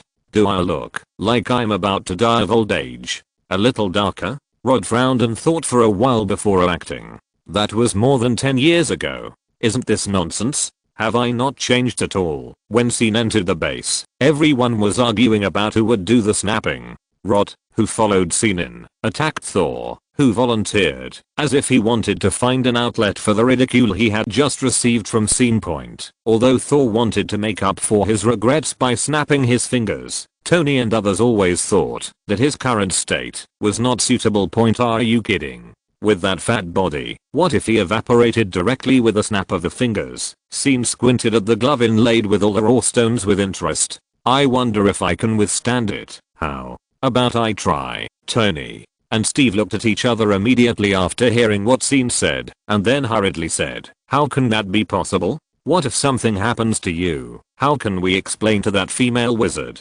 Tony winked at Steve. Even though Scene was stronger than Hulk, they were unsure. What if Scene made a different wish after putting on the gloves? Destroy the universe, or get a pair of sexy women's underwear or something. Wouldn't they have played in vain? Steve also felt that this was something they shouldn't let Scene do at this time, so he politely refused. Scene shrugged indifferently. He just had a sudden idea. Let me do it. Hulk looked at everyone and couldn't confirm who would make the snap, and he stood up with a firm face. In the end, Hulk put on the gloves that could be freely extended and shrugged and snapped his fingers while everyone was on guard. Scene did not stay in the heavily guarded and tense laboratory. He stood in the corner of the hall where he first appeared, looking at the sneaky figure leisurely. Manny, just when Zingan avoided the others and came to the hall carefully and was operating the time shuttle machine with a nervous face, a voice sounded in her ears and she almost changed color.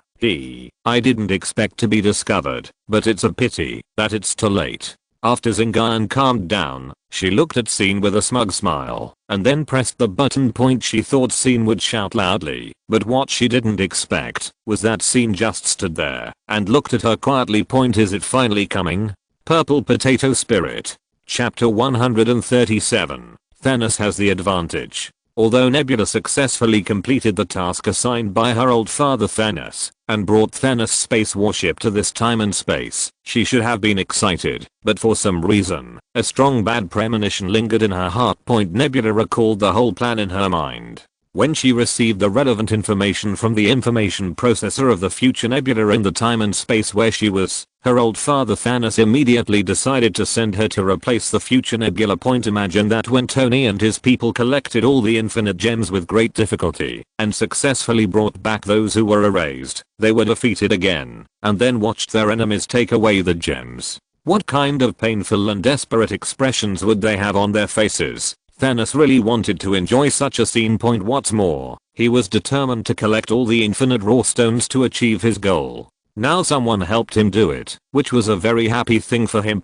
And seeing that his old father, whom he always admired, was so excited, Nebula also realized that this was a great opportunity for him to get Thanos recognition. In this way, Nebula replaced her future self and successfully mixed into the gem collection team. Her dark-skinned teammate Rhodes did not notice anything wrong with her and did not even notice when her left arm, which was only a metal skeleton, returned to normal. These people are really ridiculous. After she successfully came to the future time and space, she began her summoning plan. Until now, she has successfully summoned Thanos' space warship without any problems, but it is this ordinary man who suddenly appeared in front of her that gave her such a bad premonition. Maybe it's an illusion? Nebula shook her head. Her father is a cosmic overlord level existence. He has conquered and plundered countless planets and races over the years. How could the plans and actions of such a great existence change because of such a human being?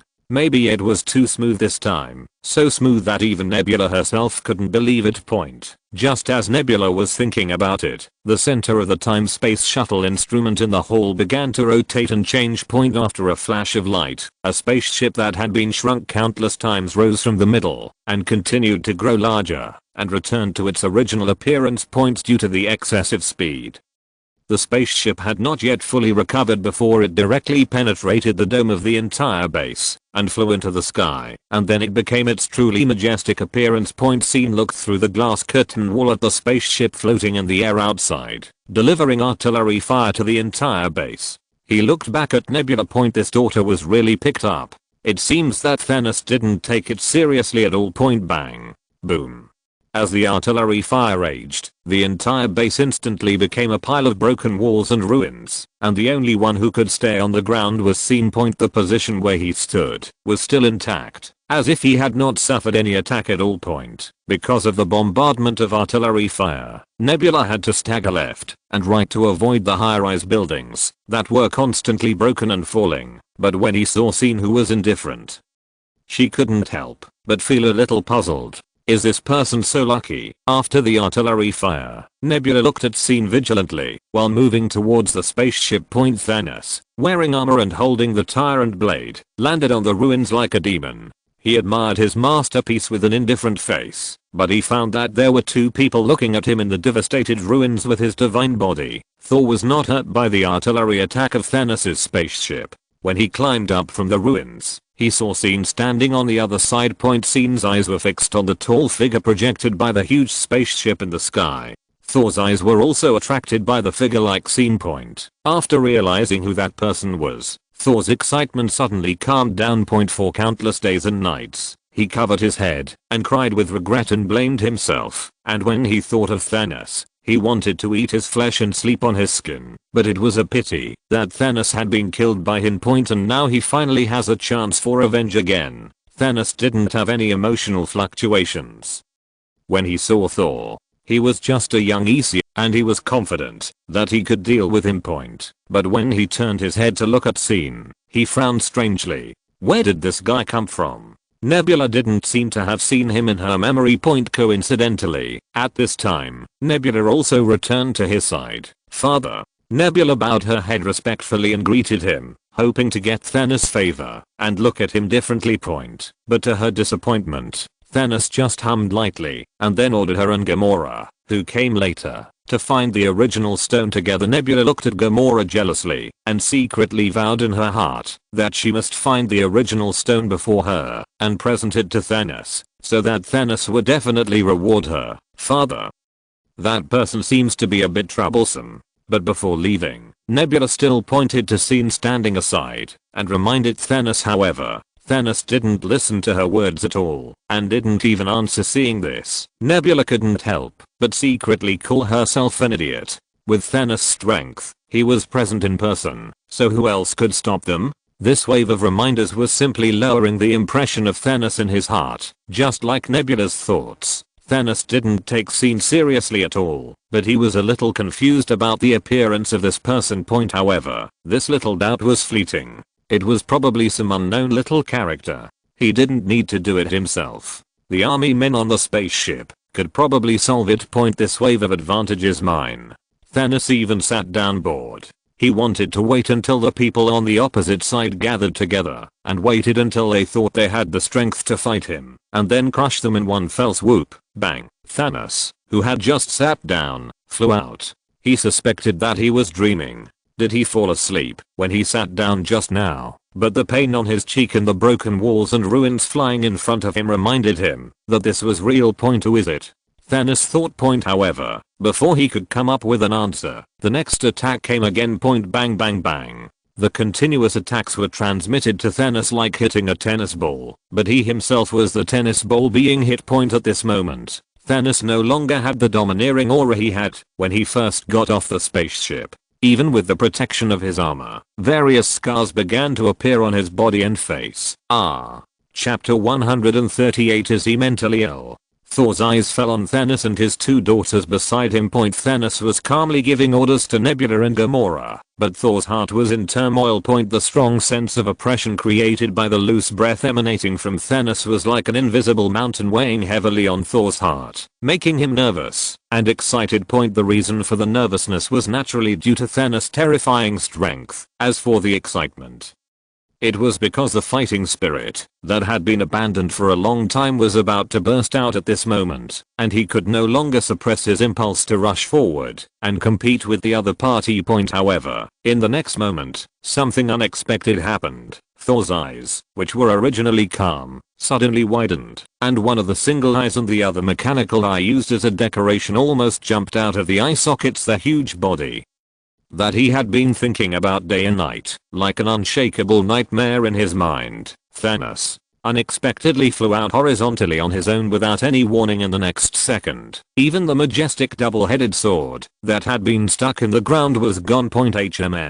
What happened? Thor looked at the inexplicable Thanos. He thought that Thanos had discovered someone and was finally going to attack, which frightened him so much that lightning flashed in his eyes. But the next second he found that Thanos was not attacking. Why did he play by himself? Thor looked incomprehensible. He had never heard that Thanos' brain was not working well before, but Thor soon found the clue. Every time Thanos' body slowed down, a very faint black after image gave him an acceleration, and then Thanos began to accelerate and fly horizontally in another direction. Who was attacking Thanos? Thor subconsciously looked in the direction of Scene, but only saw Scene standing there swaying. What's going on now? Tony, wearing a nano iron suit, and Steve Rogers, who he found under the ruins, came behind Thor. They actually had some guesses in their minds, but they were still shocked when they saw Thanos.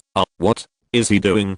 Practicing a shuttle run. Tony looked at the flying Thanos with an incomprehensible look on his face. Steve Rogers also looked at the opposite side with a serious expression. He felt that Thanos was doing something unspeakable again. Thanos. Fuck. At this moment, Thanos was speechless. Every time he flew out, he would have a new wound on his body. What made him feel the most painful was not these scars, but the feeling of powerlessness and humiliation, that he could not see his opponent at all.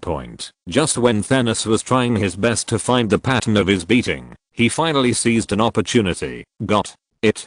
Thanos shouted. However, before he finished speaking, just when he stretched out his hand with excitement and was about to touch the faint black afterimage, the afterimage actually increased its speed again. Bang. After a huge crash, Thanos finally ended his tennis career and crashed straight into his tyrant blade. On the ground beside, that was where his dream began in the big pit created by the collision. The tyrant blade was inserted diagonally beside Thanos, who was lying at the bottom of the pit. With his wrinkled chin constantly moving, Thanos supported himself with both hands and knelt there panting. The strong physique and firm will from the Titans made him recover quickly. With a clang, he pulled out the tyrant blade that was still inserted beside him, and Thanos stood up and jumped out of the big pit with a fierce face.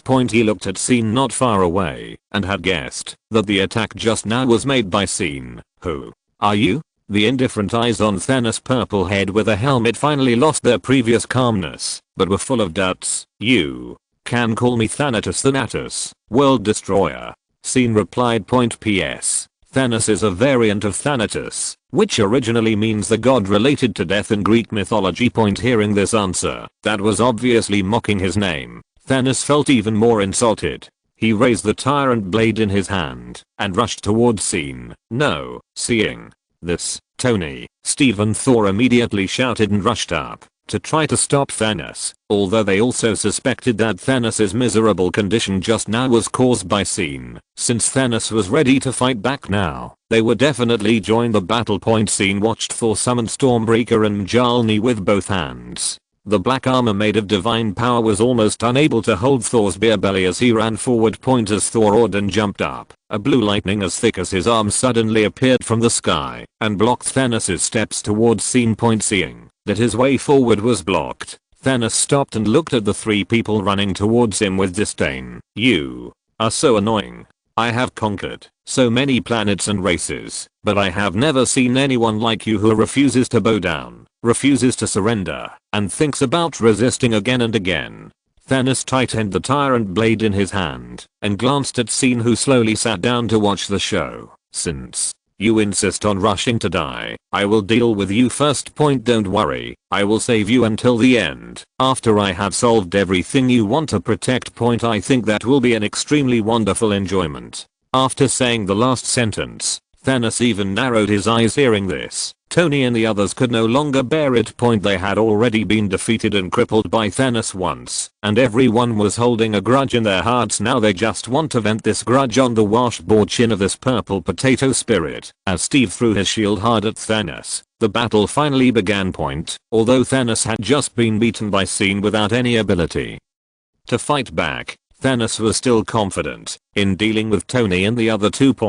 Although Steve was under Thor's expression of "you old man, I knew it," he picked up Mjolnir and performed a set of smooth combos, but unfortunately, this did not pose much threat to Thanos. SYN looked at the fierce battle between the two sides in front of him and suddenly felt as if he was the final boss sitting here. He just attacked Thanos because he wanted to see how strong Thanos was, but the final test result disappointed him. Although the Titans are very strong, they are not strong enough to pose a threat to him. Let's wait for Aunt Marvel, maybe she can bring him a little surprise. Chapter 139. I'm destined to be. Just after Thanos repelled Tony and others one by one, he stood arrogantly, not even looking at Steve, who had his shield split in half. Instead, he turned his head and looked at the man who was sitting there, SYN in the distance. Although the scars left by SYN still remain on his body, Thanos has just defeated Tony and several others. He feels that he is terrifyingly strong now, and his eyes when looking at SYN are full of excitement, as if he will soon. It's like you can seek revenge from SYN. You see, these losers are your fate. Thanos smiled grimly. Regarding Thanos' confidence, SYN smiled and shook his head non-committally, and then pointed at the figure who was struggling to get up. Seeing SYN's actions, Thanos also turned back and looked at Steve in confusion. Now that your defeat has been decided, are you still struggling?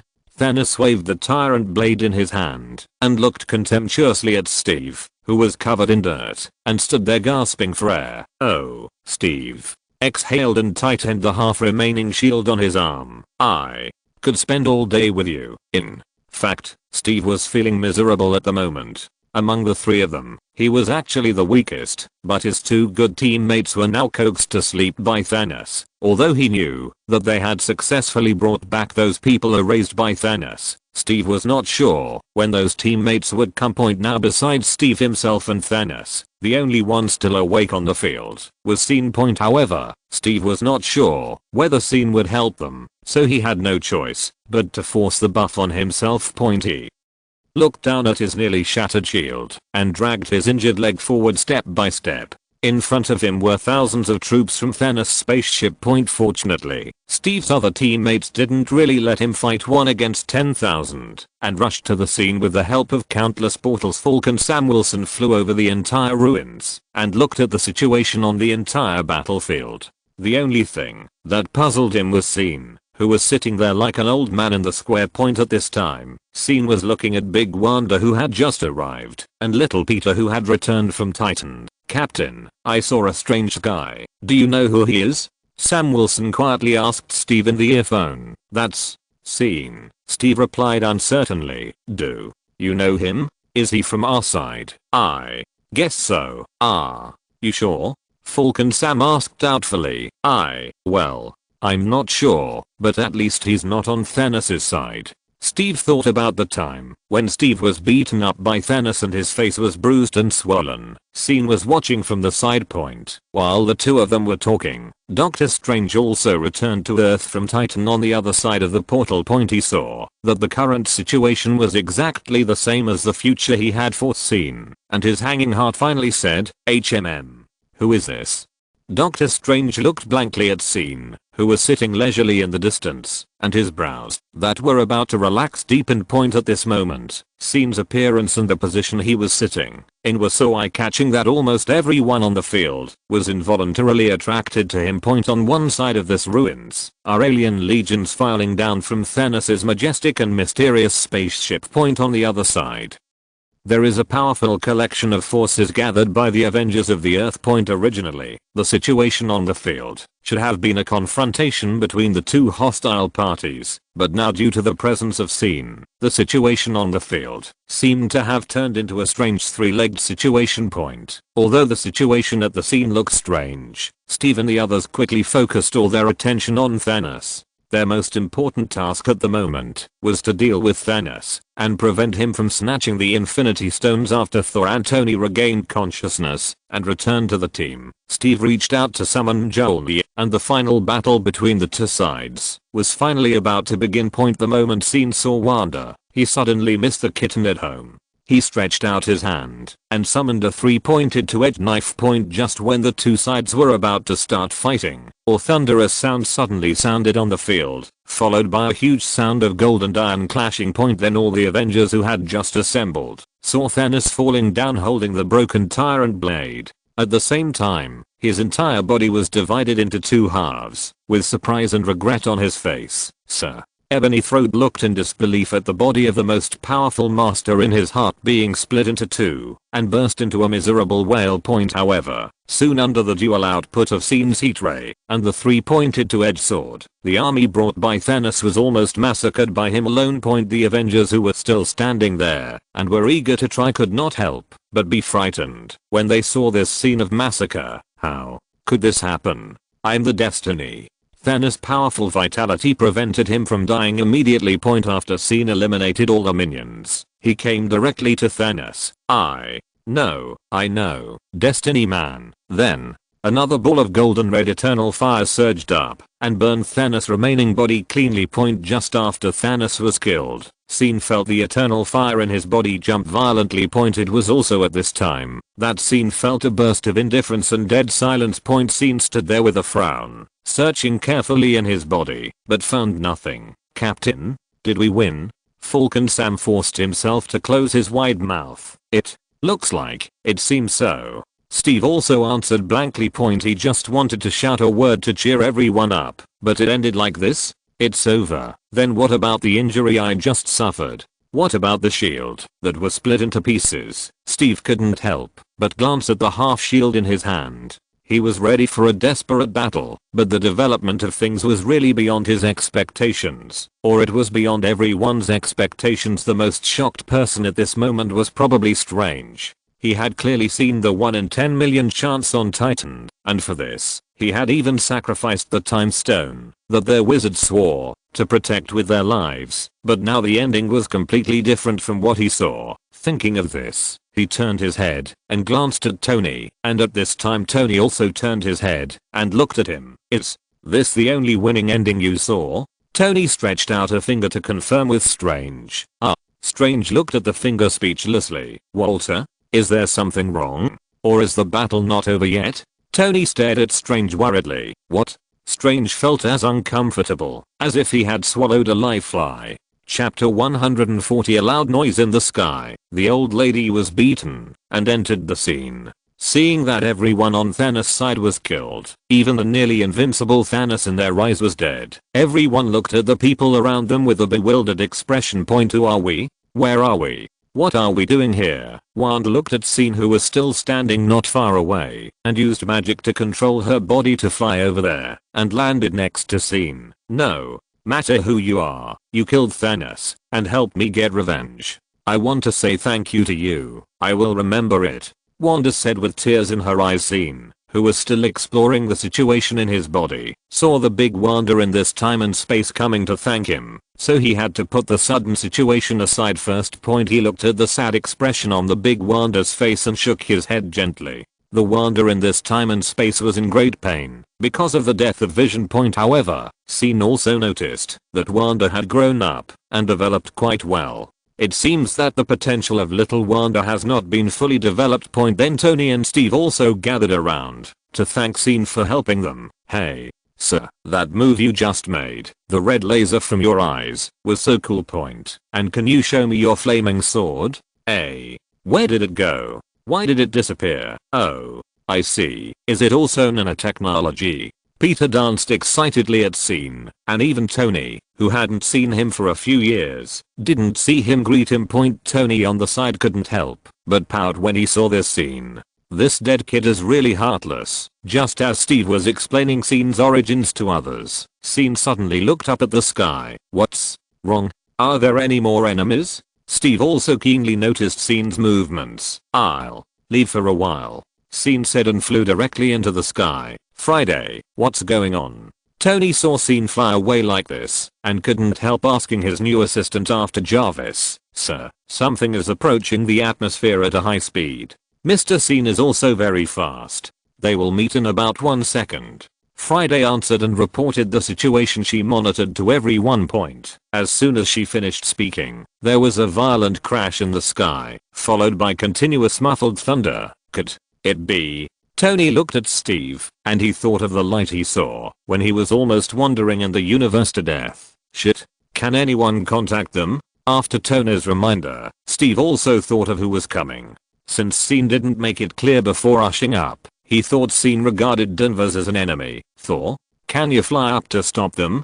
Steve looked at Thor on the side and said, even if the others could fly, Steve was not at ease. To let them go up, and the two guys fighting, would be a devastating effect point. When Thor heard this, blue lightning flashed in his eyes, and then he waved the storm axe in his hand, and rushed into the sky point. As soon as Scene took off from the ground, he flew towards the Marvel auntie who was approaching the Earth quickly point when his figure appeared in Captain Marvel's field of vision. Captain Marvel was obviously shocked. When did Thanos have such a person under his command? However, looking at Scene who was also approaching her, Captain Marvel was not panicked or afraid. Since she restored her real name, she has not met a real opponent. She smiled slightly as she looked at Scene's figure crashing towards her, feeling that this was another guy who overestimated his own abilities. However, the facts gave her a fierce head-on blow. Just after the two collided at super high speed, Captain Marvel flew backwards under the huge force point with a painful groan. Carol Danvers stabilized her body.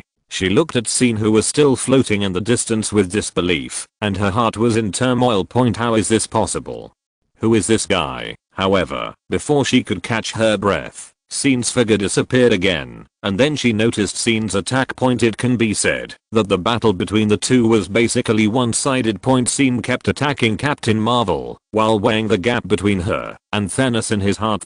Captain Marvel is indeed much stronger than Thanos, but it seems that her strength is limited. But soon, with Captain Marvel's roar, a more intense light burst out from her body. At this moment, Captain Marvel was no longer suppressed by Scene as before, and could barely keep up with Scene's speed. Just as Scene was enjoying the battle with Captain Marvel, lightning began to appear around them one after another, and Thor flew up under the leadership of Stormbreaker. Stop fighting. Seeing Thor appear, Scene naturally couldn't attack again, but Captain Marvel was obviously a little frustrated and wanted to continue, but was stopped by Thor. Who the hell is this guy? She angrily questioned Thor, who appeared in front of her and stopped her. The light on his body did not diminish at all, as if Thor said something that did not satisfy her in the next second, then this battle would not end so easily. This is Scene. He just killed Thanos and his army. He came from. Thor explained Scene's identity to Captain Marvel. You are from Earth? Then why did you hit me right away? Carol Danvers extinguished half of the light, but still looked at Scene with anger. Seeing you rushing straight to Earth, I thought you were here to invade. Scene said casually. Carol Danvers felt that she was speechless. After all, she did rush straight to Earth from the universe just now, but wasn't she worried about the situation on Earth? Carol Danvers, who had suffered a dumb loss, had to shake her hands in anger, and then left Thor unseen, and flew straight to the ground. She wanted to see if it was really as Thor said, that Scene alone destroyed Thanos and all his legions. After flying away from the two, Carol Danvers secretly raised her hands and rubbed them, with a painful and angry expression on her face. How could there be such a person who actually hit here? She almost fainted from the pain just now, and this was the first time she felt such great pain. When Scene and Thor returned to the ground, Captain Marvel had obviously learned the whole process from Steve and the others, but she still looked at Scene with a vicious look. Especially after she saw that Scene didn't take her seriously at all. She felt her chest was more swollen and painful. Scene also knew that Captain Marvel had been staring at him, but he was not interested in Big Mom, so he just touched her and let it go. It's better to see Big Wanda, since your business here has come to an end. It's about time for me to go back. Chapter 141 STEVE and -039 S Little Thoughts. A few days passed quickly, and Tony and others rebuilt a brand new miniature time space shuttle instrument point. The previous instrument had been buried in the ruins of the fierce artillery fire of Thanos' spaceship along with the entire base point. Finally, he could go back. Thinking of these days, Scene shook his head helplessly and sighed. Just after the end of the war, he was almost driven crazy by the Aunt Marvel. Captain Marvel rushed back to Earth to help the Avengers deal with Thanos. After all, Thanos' snap affected the entire universe, and she, Captain Marvel, called herself the Universe Police.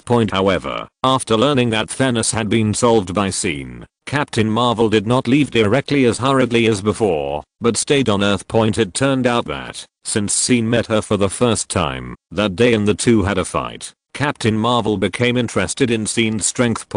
But Scene was not interested in her. I don't know if this Mother Marvel is in menopause. She finds opportunities to argue with Scene every day, and they fight when they disagree. The confrontation between the two was almost one-sided, except for the first few times, when Scene was a little unfamiliar with the energy she fired. But this Captain Marvel seemed to have turned on some kind of buff of knowing shame and then being brave. She knew the gap in strength between her and Scene, but kept challenging him, which made Scene really annoyed. Now that we have finally left this time and space, it is better to run away quickly. Later, Scene, Tony, Steve and others came to the surrounding area of the original base site. After some discussion, they decided to teleport Scene and Steve back to Scene's time and space here. Steve looked at Scene sincerely and said, "Thank you so much for your help this time, Scene." Whether it's the gems or Thanos, Steve can still recall the scene of the confrontation with Thanos and the thousands of troops that day. Although he also has the Avengers of the Earth behind him, he knows very well that, if they really fight, the price they have to pay will definitely be much greater than it is now. Nothing, just a matter of convenience. But then again, can't I just take the gems back alone? Why do you have to go with me? Scene asked meaningfully. I just think you have helped us so much, so I want to help you too, so that you don't have to run such a long distance to send the gems back to the origin one by one. Steve's face suddenly showed a little embarrassment when he heard this. No, I know teleportation magic. Even if I don't, there is still Ancient One. Scene did not accept Steve's reason so easily. Hearing what Scene said, coupled with his eyes that seemed to see through everything, Steve was speechless and stood there, not knowing how to explain to hide his little thoughts. Fortunately, Scene was just teasing him and didn't insist on asking the truth. When Bucky and others came to say goodbye, Scene patted Steve on the shoulder and walked away with a smile. I think Steve has expressed his sincere gratitude to you, so I won't repeat it. Actually, I want to ask you to help me take care of me in your time and space, and Pepper, Tony said awkwardly as Scene walked over. Scene looked up at Tony, who was already a little old, and suppressed the teasing words he was going to say. He nodded gently, which was considered to be an agreement. Thank you. Then, Scene and Steve walked onto the time shuttle instrument together, and a nanosuit immediately emerged and wrapped the two of them. See you later. Bucky stood below and smiled at his good friend. Seeing this scene, Scene turned his head and glanced at Steve, who was silent and dared not answer. In Banner's countdown, the two figures shrank instantly and entered the quantum field. Just after Scene and Steve disappeared under a tree in the distance, a certain aunt raised her hands and rubbed them in anger and then flew to the universe with a lonely face. Scene traveled through the quantum field and soon returned to the time and space that belonged to him. At this moment, everything in Kamatage was exactly the same as when they had just left. It seems that you have completed your mission well. Scene just walked into the living room and heard the voice of Ancient One. Looking up, she still maintained the comfortable and peaceful look before he left. Throwing the time gem over casually, Scene asked directly, "What did you say about Wanda before?" The green glowing time gem slowed down when it approached Ancient One in the air, and then it just stayed still and suspended there. Ancient One opened his eyes and glanced at Scene unhappily. "Can't you show some respect? After all, this is the only time stone in the universe," Ancient One said as he stretched out his hand, and the emerald green gem immediately flew towards the Eye of Agamotto hanging around her neck. But just as the time stone was about to return to the Eye of Agamotto, it suddenly stopped. How? About I give it to you for safekeeping. Ancient One looked up at Scene again. Hearing the words of Ancient One that seemed like temptation. Scene curled his lips. Can you be a little responsible? This is the last tremor. Can't you stand the last shift well? Am I not responsible enough? I have been standing at this post for hundreds of years. As if knowing that Scene would still refuse, Ancient One did not feel any loss, but her tone suddenly became vicissitudes. However, Ancient One's emotions did not last long. She still put the time stone into the eye of Agamotto, and then continued to answer the question Scene asked when he first came in. Actually, it's nothing. I want to take Wanda as my apprentice and teach her magic. I thought about it because of this, but are you sure you just want to take her as your apprentice? Scene looked down at the eye of Agamotto containing the time stone, and his tone was full of doubt. Ancient One did not answer, but smiled at Scene, and the meaning of that smile was self-evident. Shouldn't you wait for Strange to hand over the position of Supreme Sorcerer to him? Why do you want to give it to me, or the people around me? Aren't you worried that this will affect the future? Also, speaking of this, I killed a Thanos from the past in that time and space, so there will be no Thanos invasion here. Scene asked the question in his heart. Do you remember the first time we met? Ancient One poured a cup of tea for Scene and handed it to him. At that time, I told you that it doesn't matter what the future will be like, right? Ancient One continued. Scene nodded gently, and he thought that Ancient One was deliberately playing a riddle at that time. Actually, the reason I said this is because I discovered the changes in the future a long time ago, but at the beginning, it only produced some slight tremors, so I didn't take it to heart. This tremor continued until the day we met. It broke out. Ancient One turned his head and looked at Scene. Chapter 142. Rain and you are equally shared. Exploded? What does that mean? Scene asked in confusion. It's like a real bomb dropped into an orderly city, destroying the future bit by bit. But this destruction doesn't mean that we have lost the future because of you. After saying the first sentence, Ancient One saw Scene frowning and wanted to speak, knowing what he was going to ask, and continued to add the next sentence. Scene glanced at Ancient One and motioned her to continue. Later, I figured out that our universe, more accurately, our time and space, changed because of your appearance, until the day you decided to rescue Tony Stark. Our time and space began to break away. Scene frowned. Yes. After that, I could only see some future scenes intermittently, and some of them were blurry, and could not be seen clearly at all. You mean our time and space are now completely independent, and before that we were attached to the original time and space, that is, the time and space of Tony and others in the future, right? You can understand it this way. So, when they came to me for help, although I knew that our future no longer depended on their success, they did need our help, so I chose to lend the gems, but I was a little worried about this, so I found you. Guyi smiled and looked at Scene. Then, don't you worry that I will also affect their time and space? Scene asked doubtfully. Hearing Scene's question, Guyi thought for a while and then said seriously, since these changes are caused by you, if you stay in their time and space, I think it will happen. After Guyi finished speaking, Scene thought about Natasha, Mary, Jane, Wanda, and Nissa, Selena and others. Scene shook his head immediately. Only a fool would choose that side. Okay, so you don't know what the future will be like now, right? Scene continued to ask. I guess so. Just some vague scenes. Just like being covered by a pair of hands. You can only observe some through the gaps between the fingers. Ancient One replied. Although Ancient One said so, Scene still felt that she should have observed something. What about Thanos? Scene asked. Didn't I just say that? Our time and space have become an independent time and space, so it will not affect us, just because you killed Thanos in a certain past time period in their future time and space. So, that means that the purple potato spirit is still alive in our time and will come. Purple potato spirit? Is this the name you gave it? Ancient One heard Scene's nickname for Thanos, and smiled and said, it sounds quite appropriate. It's not me, it's some unknown mysterious force. Scene thought of the vast number of netizens in his previous life. Ancient One raised her eyebrows curiously and looked at Scene and nodded as if she understood.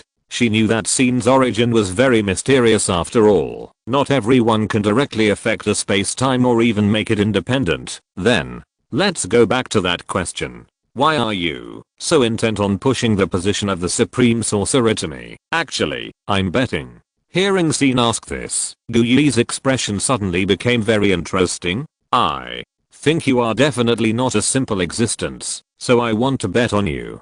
Guyi continued. Point Scene, I don't believe you, and you really learned magic well, didn't you? It's a pity that you have always been unwilling. Now I can only settle for the second best. Guyi spread his hands and then continued to add, oh, in fact, it can't be considered a second best. After all, that little guy is better than you in magic. Guyi's expression was playful. He thought Scene didn't know about Wanda. Point Scene looked at Guyi's expression and pursed his lips and said, TSK, isn't it just chaos magic, Scarlet Witch? I knew it a long time ago. Point thinking of this, combined with today's conversation with Ancient One, Scene seriously thought about Ancient One's proposal. Point it is undoubtedly a very good choice for Ancient One to teach Wanda magic. After all, Ancient One has been immersed in this for many years, and he can do both white magic and black magic. Point haven't you seen those dimensional demons beating their chests and stamping their feet every day because of a bald old man? But Wanda was deliberately chosen to let her inherit the position of the Supreme Sorcerer. This position is really not a good job. Scene is a little worried about Wanda. I'll go back and discuss it with Wanda. Even if I agree, Wanda may not want to do it herself. Scene drank the tea on the table. That was a little cold. Okay, anyway, I have a backup. Strange, Ancient One said indifferently. If Strange knew what you said, would he not come in a rage? Scene teased jokingly. Get out of here. Ancient One directly issued an order to expel him in a bad mood. Point Scene opened the portal and returned to his home. It had been a while since he left. What surprised him was that Natasha, Mary and Wanda were all in his home. What's wrong with you? Scene looked at the three women in cool clothes playing and joking in front of him. Well, they were all women. In fact, he was mainly looking at Wanda. Before he left, this girl looked like she couldn't hide from him. How come these three good girls seem to be able to wear the same pants after he went out and came back? One pair of pants?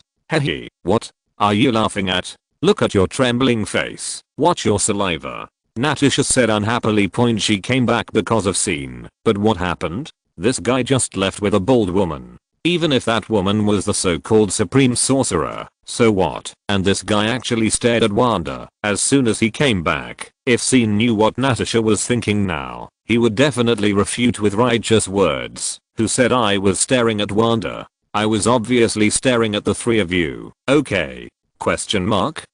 We are people who treat everyone equally. Why are you all at my house? Scene continued to ask the question. It's because I'm worried about you. I've heard you talk about magic and dimensional demons before. Point now the Supreme Sorcerer has come to the door again, and everyone thinks the situation may be serious. Even Jane came, but she said not to worry. With your strength and your love of life, no one can kill you. Natasha replied with a pout. Point at this time, the well-behaved Wanda added softly. In fact, Jane is also worried about you, but because of my affairs, that's why she, originally, Scene was thinking about whether he should spank Jane's little, but after hearing what Natasha said, and then Wanda's words made him feel that it was even more necessary. Yeah, it's decided. Ride the Phoenix. But now, let's. If you're listening to this novel on a channel other than Fanfic World, it means they downloaded and uploaded it without effort. We cordially invite you to visit our channel, Mundo Fanfic Novelos. There you'll find the original version of this story and you can explore many other novels of various genres. We're waiting for you to immerse yourself in a world of incredible novels. Chapter 143, True Equality of Treatment. Wanda stared with wide eyes, staring at Scene, who rushed towards the three of them like a hungry tiger. Her mind went blank in an instant, as if the whole world had stopped. Point. Even though she accepted what was happening between her and Scene, Wanda had never expected that something so incredible would happen to her one day. Point. She originally thought that, although Scene had an unclear relationship with Natasha, Mary and kin, at least he should have some scruples. However, Scene's actions today were completely beyond Wanda's expectations. which made her stunned on the spot. At this moment, the whole scene was in chaos, as if it was swept by a strong wind. Natasha and Medi always showed a resolute attitude of not obeying, and they struggled to resist Scene's invasion.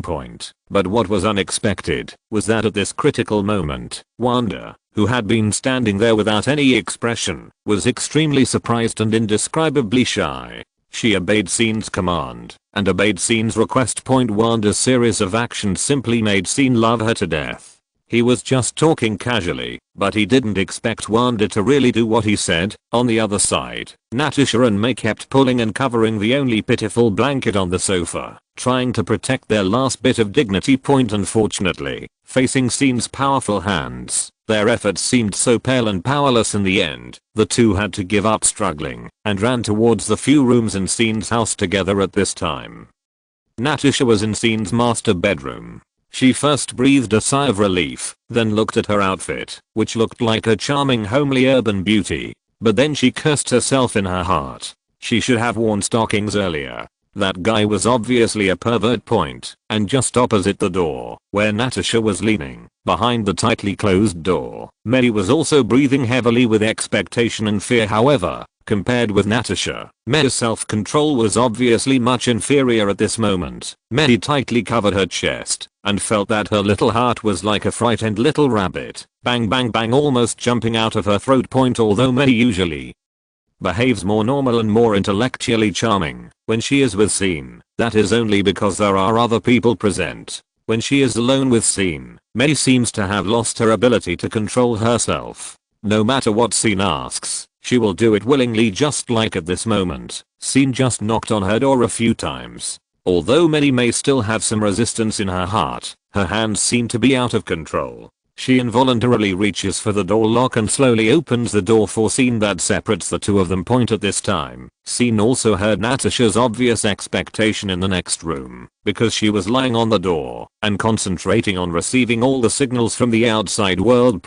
After Medi opened the door, Scene first lifted Medi's little mouth and kissed her gently. Just this action made Medi twist her beautiful body restlessly. Then Scene slowly moved to her ear and whispered. Medi's eyes, which were originally beautiful and clear like autumn water, suddenly widened like two crystal clear gems after hearing Scene's unbearable words. Her pretty face was full of immaturity and innocence at this moment. She looked straight at Scene, as if she was full of expectations for the dirty things Scene said to her. She was just like, facing Medi's pitiful and expectant expression, Scene just raised the corners of his mouth slightly, revealing a barely perceptible smile. Then, he reached out without hesitation to grab Medi's slender wrist and pulled her out of the guest room with a strong pull. Then, Scene pushed Medi towards the sofa in the living room, like he was driving a frightened deer. At this time, Wanda, who was sitting on the sofa, opened her mouth wide and looked blank. She looked at everything in front of her with a little shyness and expectation.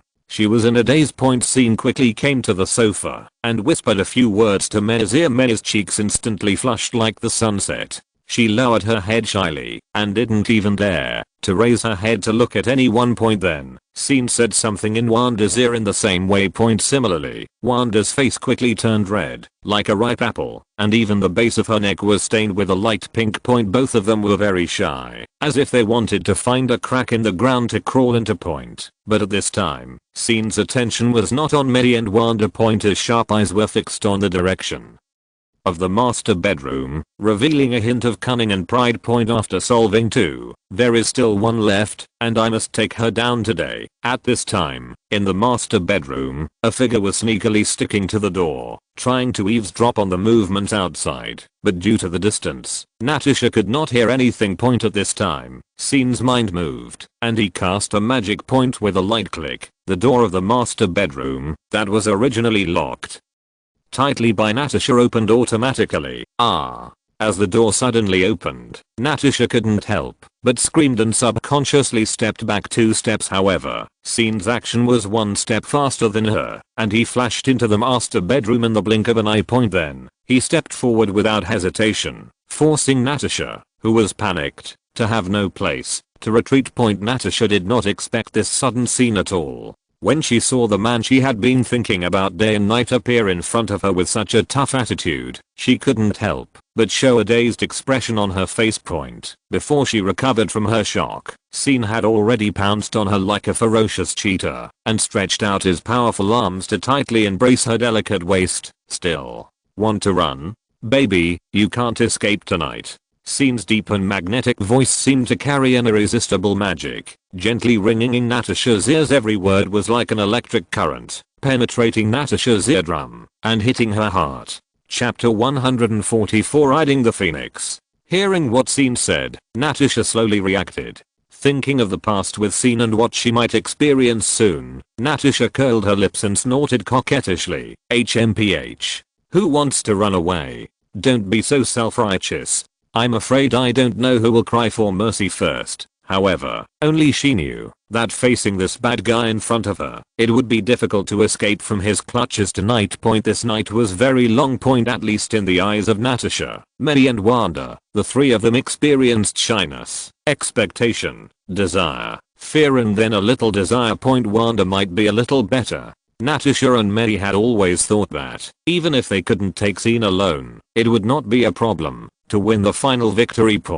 But reality taught them a good lesson. Scene taught them what it meant to beat 10 people alone, and beat each of them 10 times. At the beginning, they were still talking nonsense, until the end, when Scene got off the bed with a relaxed look. They were already lying on Wanda, who had already confessed and begged for mercy, like a puddle of mud. For this point, Scene thought Wanda was much more honest than Natasha and May, or were these two speaking in a sarcastic way, just wanting more. Scene slowly put on his clothes and admired his masterpiece. His task for today was not over yet. When Natasha, May and Wanda were sleeping with satisfaction and fear, Scene opened a portal and stepped through it. Just after Scene stepped through the portal, a beautiful figure immediately rushed towards him. However, this plump and beautiful figure was not meant to attack him. The moment they met, they immediately hugged each other. "Ah, you finally willing to come to me, you bad guy?" Kin looked at Scene with a happy and resentful expression. "Why do you say that? How could I bear to give up my good baby Kin?" Scene said his love words without hesitation. "Humph. I think you are about to forget me now that you have Wanda." Kin was obviously still at the stage of being jealous of Wanda and turned a deaf ear to Scene's sweet words. "Then, don't you feel the passion of my love for you?" Scene said with a raised eyebrow. In an instant, Kin, who was a little confused by Scene's passion, lost her previous rationality. At this moment, she no longer thought about jealousy or not, but all she thought about was the clothes fit with Scene. "Love me? No. I didn't come here to love you today." Just as Kin was rubbing Scene with a dazed look, she heard Scene say this. "Ah." Kin opened her beautiful eyes slightly and looked at the man she thought about day and night with some confusion. Looking at Kin's expectant, eager and puzzled expression, Scene felt that he might not be able to bear it in the next second. "I'm here to ride the Phoenix today," Scene said with a sly smile. His breath was all sprayed on Kin's face. The breath with the smell of sunshine made Kin feel very intoxicated. Looking at the little expression on her pretty face, I'm afraid she would be happy to say anything at this moment. "Well," Kin hummed softly. Scene moved his head closer to Kin. At this moment, she was closing her eyes tightly like covering her ears and stealing the bell, and her eyelids were trembling slightly. "What did you say? Speak louder, I can't hear you," Scene deliberately teased. "HMPH. You." Kin instantly opened her beautiful eyes and stared at the enemy in front of her with resentment, and at the same time, she twisted her curvy body uncomfortably under the control of his big hands. "Good boy, I just want to hear you tell me. Hurry up." Scene increased the strength of his hands at the last sentence, and his breathing became heavier, feeling her soft flesh being kneaded wantonly, and Scene's body as tough and upright as the sun. Kin could no longer suppress her inner desire. "I want you to ride the Phoenix. The Phoenix wants you to ride it." The low and blurred voice called out from Kin's swan-like neck, and Scene could no longer suppress his inner desire. "Good boy, turn around. Lift up." Wanda felt that she slept particularly well that night. When Scene left before, She was worried that Natasha or Kin would not accept her after Scene left with Guyi. She was originally planning to go back to the apartment next door, but before she could react, Natasha pulled her into Scene's room. Sitting obediently on the sofa and accepting Natasha's inspection, Wanda lowered her head like a little quail. She didn't dare to raise her head to look at Natasha, even though she knew that Scene had not clearly expressed his relationship with anyone. She didn't want Scene to be unhappy because of her. Wanda, have you really thought about it? If you regret it now, it's not too late. What Wanda didn't expect was that Natasha didn't say anything sarcastic to her, but took her hand with concern and patiently asked her what she really thought. Wanda was caught off guard and raised her head and blinked her beautiful big eyes. She mustered up all her courage and tried to look at Natasha. Well, I thought about it a long time ago, but Scene always ignored me, so Wanda said it very powerfully at the beginning, but when she talked about how she won Scene later, her face, which still had some baby fat, was suddenly covered with blushes, and even the cute ear tips were not spared. Humph. This damn bad guy. I don't know how he can be liked by so many people. Natasha did not show any displeasure with Wanda's true feelings, but became a little indignant because of Scene. No, Scene, he is very good, Wanda said carefully, for fear of angering Natasha. Natasha curled her lips slightly and continued, I know, but don't indulge him too much, otherwise you don't know where this guy's tail will go.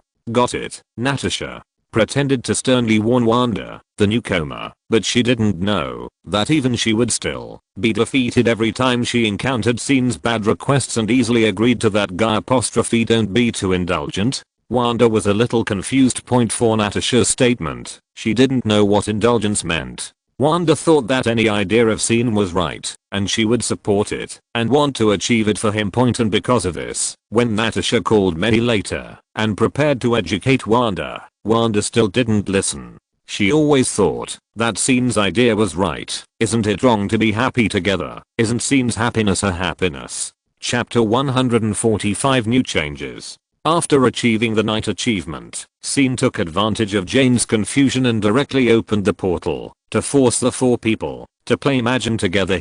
But the final result was that the 4 people criticized Scene's behavior. After waking up, little Wanda was sandwiched between the 2 sides, looking at the 3 beauties who were more embarrassed than angry, and then looking at Scene who was listening in one ear and out the other. Wanda, come and sit. Scene lay leisurely and patted the sofa cushion beside him. After seeing Scene's dead pig fearless look, the other 3 women rolled their eyes at him, then looked at each other, and left with red faces and embarrassment. Natasha said that she had something to do in S.H.I.E.L.D. May said that she had to go back to see Peter, and Jane found her students as an excuse. There was no way. Now whenever they get together, they will think of that unbearable Scene. It's all Scene, the damn guy. Scene watched Wanda come over obediently, but she didn't sit next to Scene, but sat directly on Scene's legs and snuggled in his arms. This human-shaped pillow feels very good. Feeling Wanda's little head rubbing against his arms, Scene asked directly, Wanda, have you thought about what you want to do in the future? Wanda raised her head and looked at Scene. She didn't understand what Scene meant. I can feel that there is a strong power hidden in you.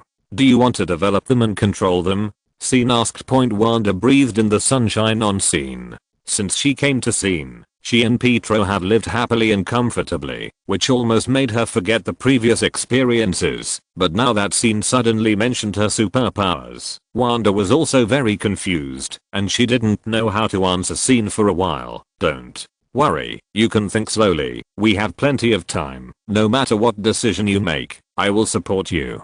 Scene felt Wanda's emotions. The girl's eyes and expression all showed her inner confusion, so Scene raised his hand and gently stroked her, feeling Scene's closeness. Wanda rested her head on Scene again and continued to enjoy the warm sunshine with Scene, but Wanda's heart was slightly disturbed by Scene's question just now. One day after Wanda and their vacation ended, Tony called Scene for help, but this time it was not for himself. Scene, Happy is in trouble. After listening to Tony's story, Scene knew what was going on.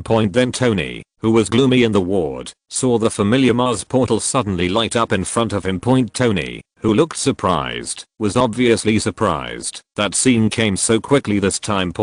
After taking a look at the various instruments showing vital signs on the bed in front of him, Scene knew that Happy's condition was basically stable, but he was still unconscious due to the serious injuries suffered by the explosion. The doctor said he didn't know when he would wake up, and now we can only leave it to fate.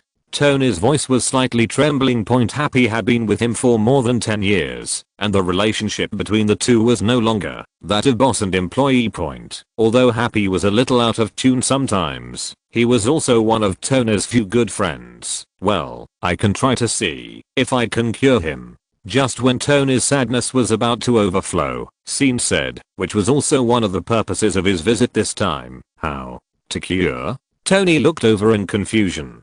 Although Scene's strength was indeed very strong, he didn't seem to have demonstrated any special healing abilities. The only time was when they met. Scene reconnected his dislocated arm, but that can only be regarded as ordinary surgery. Right now Happy's injury is much more serious than a dislocated arm. In fact, Scene had this idea after receiving Tony's call just now. He said that one of the purposes of his visit this time was to try to treat Happy's injuries, and the reason why he thought so was because he found some changes in his eternal fire in the past. Scene was indeed as Tony thought. Although he had strong strength, he had no healing ability. The only time was when he transferred his own energy to drunk May in the vampire bar, but that energy only helped May to sober up and did not cause other changes to her body. But now the eternal fire in Scene's body has changed again. At that time, after Scene killed Thanos in the future time and space, he felt the indifference and dead silence, and almost at the same time,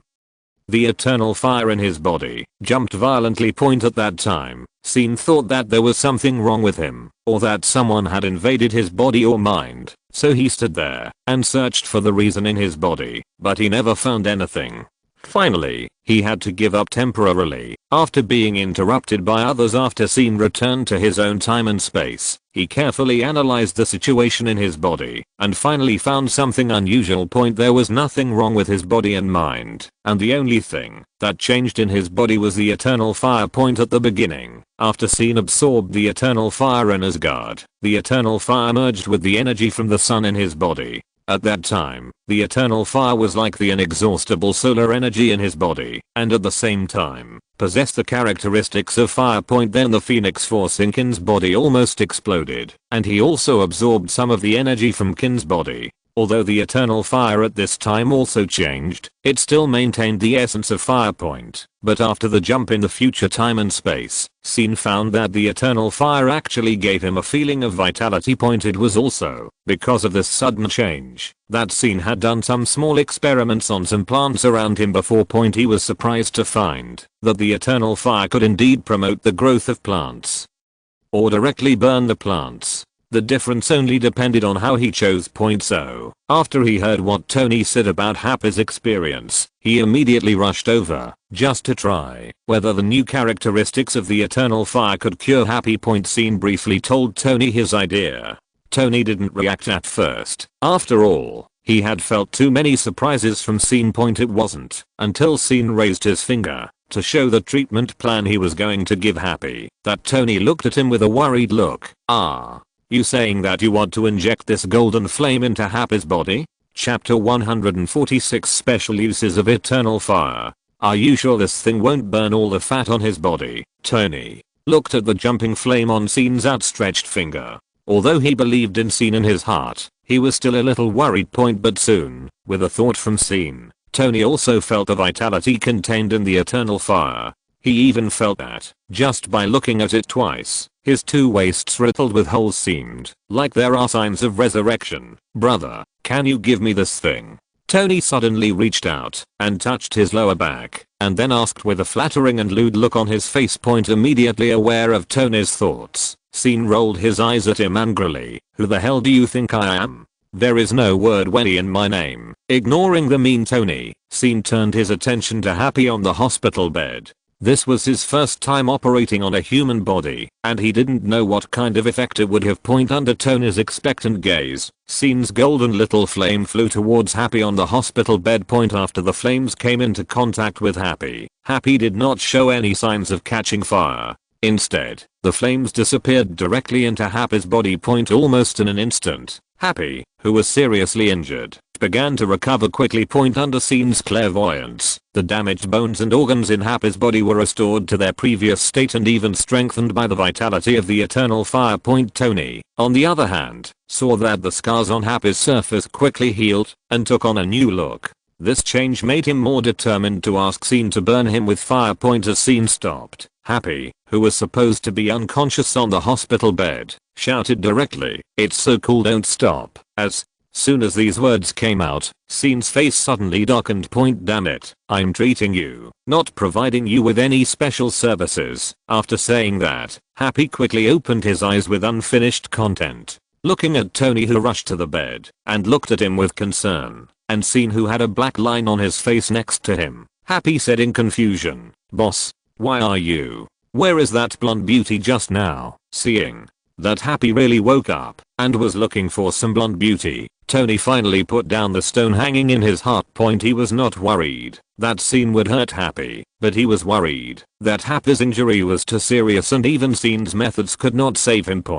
But now Tony looked at the fat boy, recalling the so-called big beauty, with a lewd look on his face, and he couldn't help but say, "Now I know what dreams you have every day." Happy probably realized what was going on now. He suddenly recalled what he had discovered before the explosion and told Tony his suspicions. "You should have a good rest first and leave the rest to me." Tony frowned after hearing this. According to Happy's description, this explosion may not be that simple, and Aldrich Killian's men are also related to this matter. Does that mean that Aldrich Killian also has a problem? Then he went to the group to find Pepper.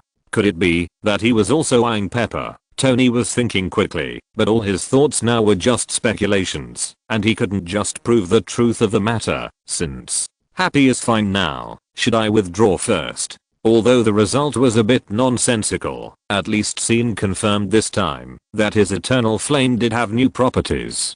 What? Tony suddenly stopped him. Scene turned back to look at Tony with a confused look on his face. "Can you do it for me too?" Just that Tony struggled for a long time and finally said it.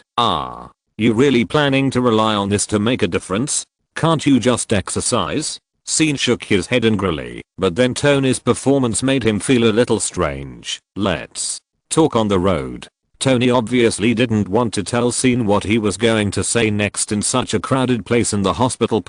Because Tony drove here, the two of them walked out of the hospital. But at this time, the outside of the hospital was already surrounded by reporters. As soon as Tony showed up, those people threw all kinds of questions at him. Tony was already in a very irritable mood, especially after knowing that Pepper might also be involved.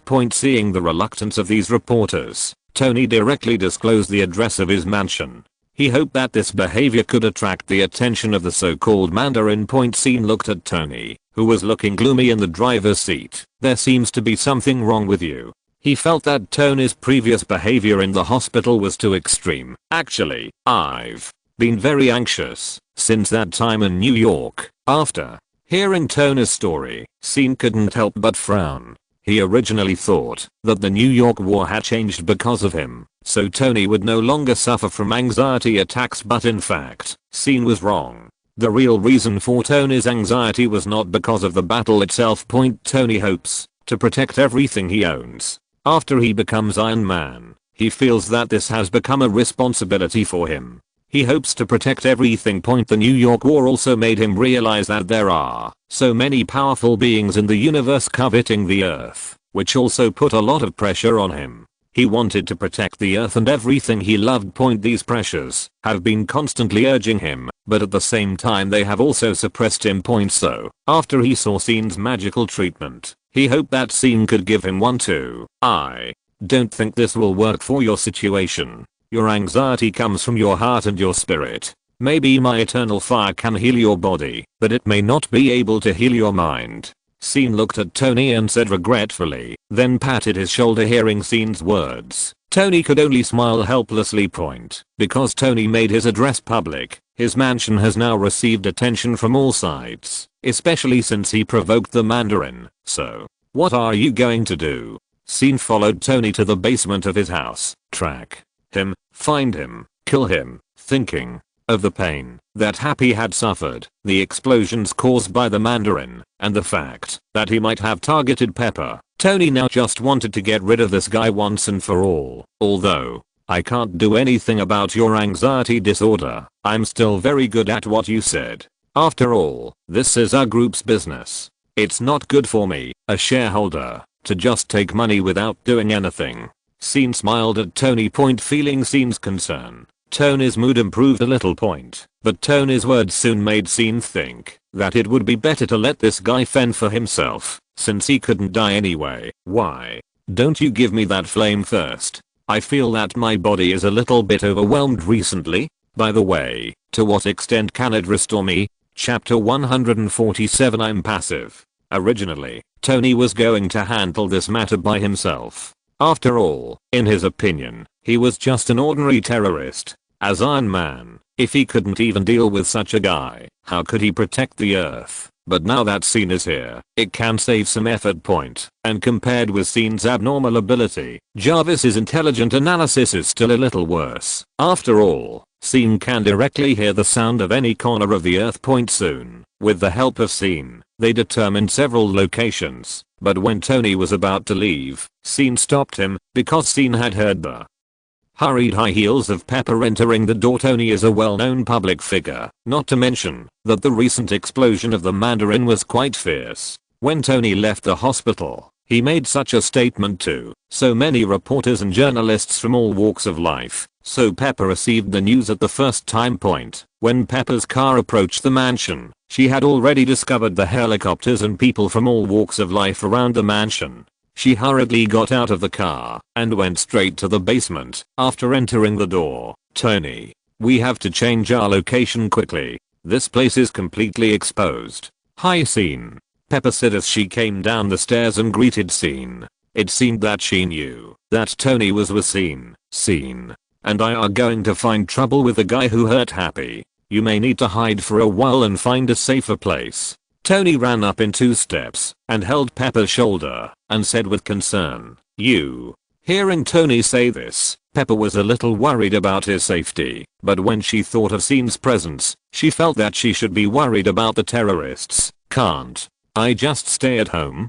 Pepper asked. It is now basically certain that the mastermind behind those terrorist attacks is Aldrich Killian. I'm afraid he has already contacted you? Scene directly said Killian's name, which also surprised Pepper. What?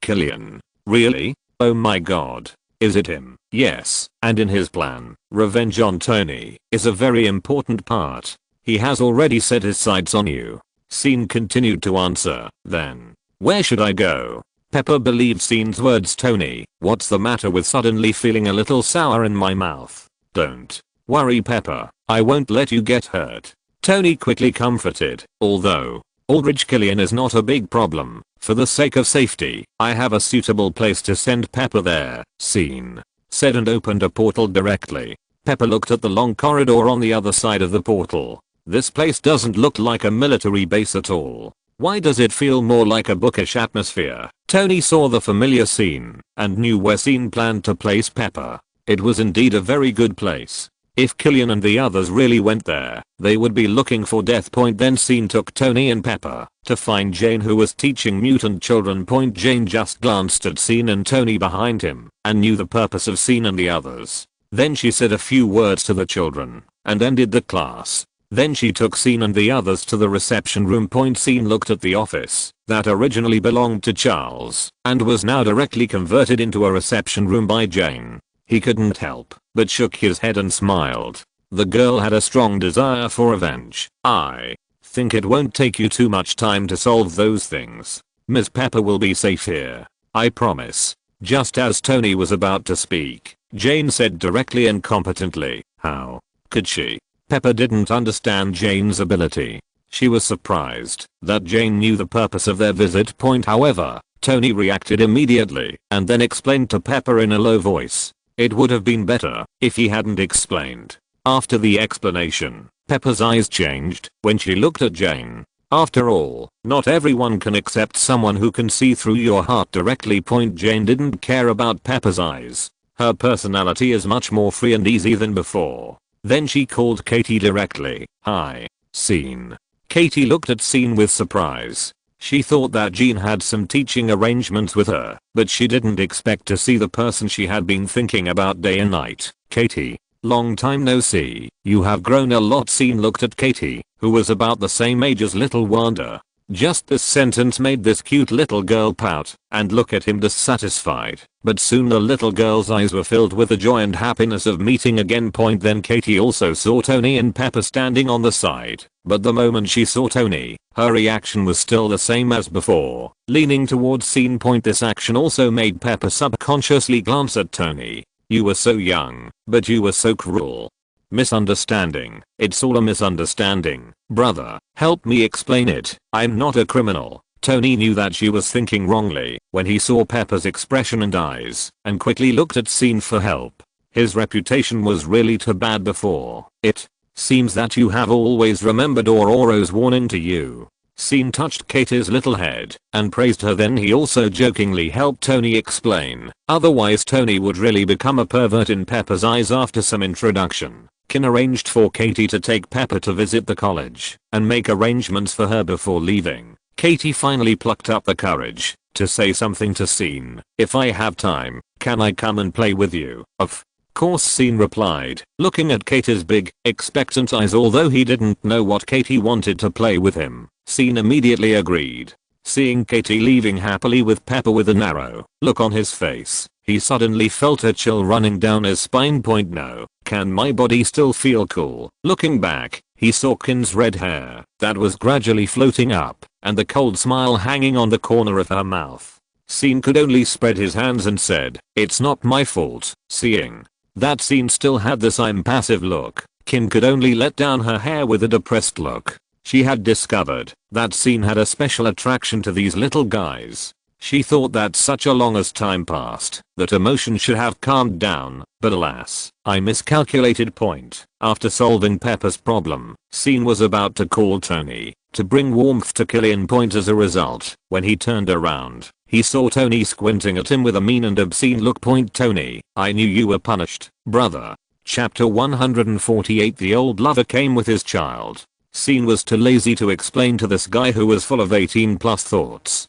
Katie was already an adult. "Okay." She just looked small. After saying hello to Jane, Scene directly surrounded Tony with a portal, and the two returned to Tony's mansion in an instant. Just when Tony was about to mock Scene about Katie, Scene muttered without thinking, "You came quite fast." "What? Do you mean quite fast? Did you time it?" 3 minutes. Tony looked over with curiosity, and when he talked about the time, he confidently puffed out his chest. Scene immediately lowered his head and sighed, then looked at Tony, who was patting his shoulder and shaking his head, and said earnestly, "It's okay. Pepper loves you. I can feel it." Just when Tony was about to retort and argue, Scene rolled his eyes at him. "Can't you be serious? I mean, Killian and his group came quite quickly." In fact, Tony was very serious about this incident, but when Scene joined, he felt that it was not a big deal. Every time he was with Scene, he didn't have to worry, even if the enemy came to the door. Wasn't it the case in New York? Perhaps it was for this reason that Tony imagined what he would do if Scene was gone. This is probably one of the reasons for his anxiety. When Tony heard Scene's Killian group, he immediately reacted and then ordered Jarvis to lift the latest generation of adaptive navigation armor he had just made from his suit warehouse. "Let me show you my latest generation of battle suits." Tony looked at the Mark 42 rising slowly in the center of the basement with pride and spoke to Scene with confidence, but he didn't expect that Scene had even seen the nano battle suit. Scene wanted to remind Tony, but as far as he knew, no one had broken this technical barrier yet. If there was one in the future, Tony would definitely be the first in this field. Then Scene watched the battle of wits and courage between the man in the suit on the spot. The Mark 42 battlesuit was quickly folded into several flying parts under the operation of Jarvis, and then flew towards their good master Tony. Scene was a little suspicious whether Jarvis was deliberately taking revenge point after Tony successfully put on the battle suit. Scene couldn't help but say, "It seems that Jarvis's life is a bit hard. Thank you for speaking up, Mr. Scene." Jarvis's magnetic mechanical voice immediately resounded throughout the basement. "It seems that it's time to clean up your cache, Jarvis." Tony narrowed his eyes and threatened faintly, "I still have plenty of memory space. Thank you for your kindness, sir. Also, it seems that there is a guest outside the door." Jarvis may have calculated the risk of being formatted and quickly stopped the loss in time, reminding the 2-point scene looked at the woman who was ringing the doorbell on the blue light screen in front of him, and then looked at Tony who was tangled, and deliberately asked, "Ex-girlfriend? I'm afraid it's not, because you disclosed your address, that she brought the child to ask for child support." Tony immediately looked at Scene speechlessly, and then the two walked towards the door. "Why are you here? It's very dangerous now.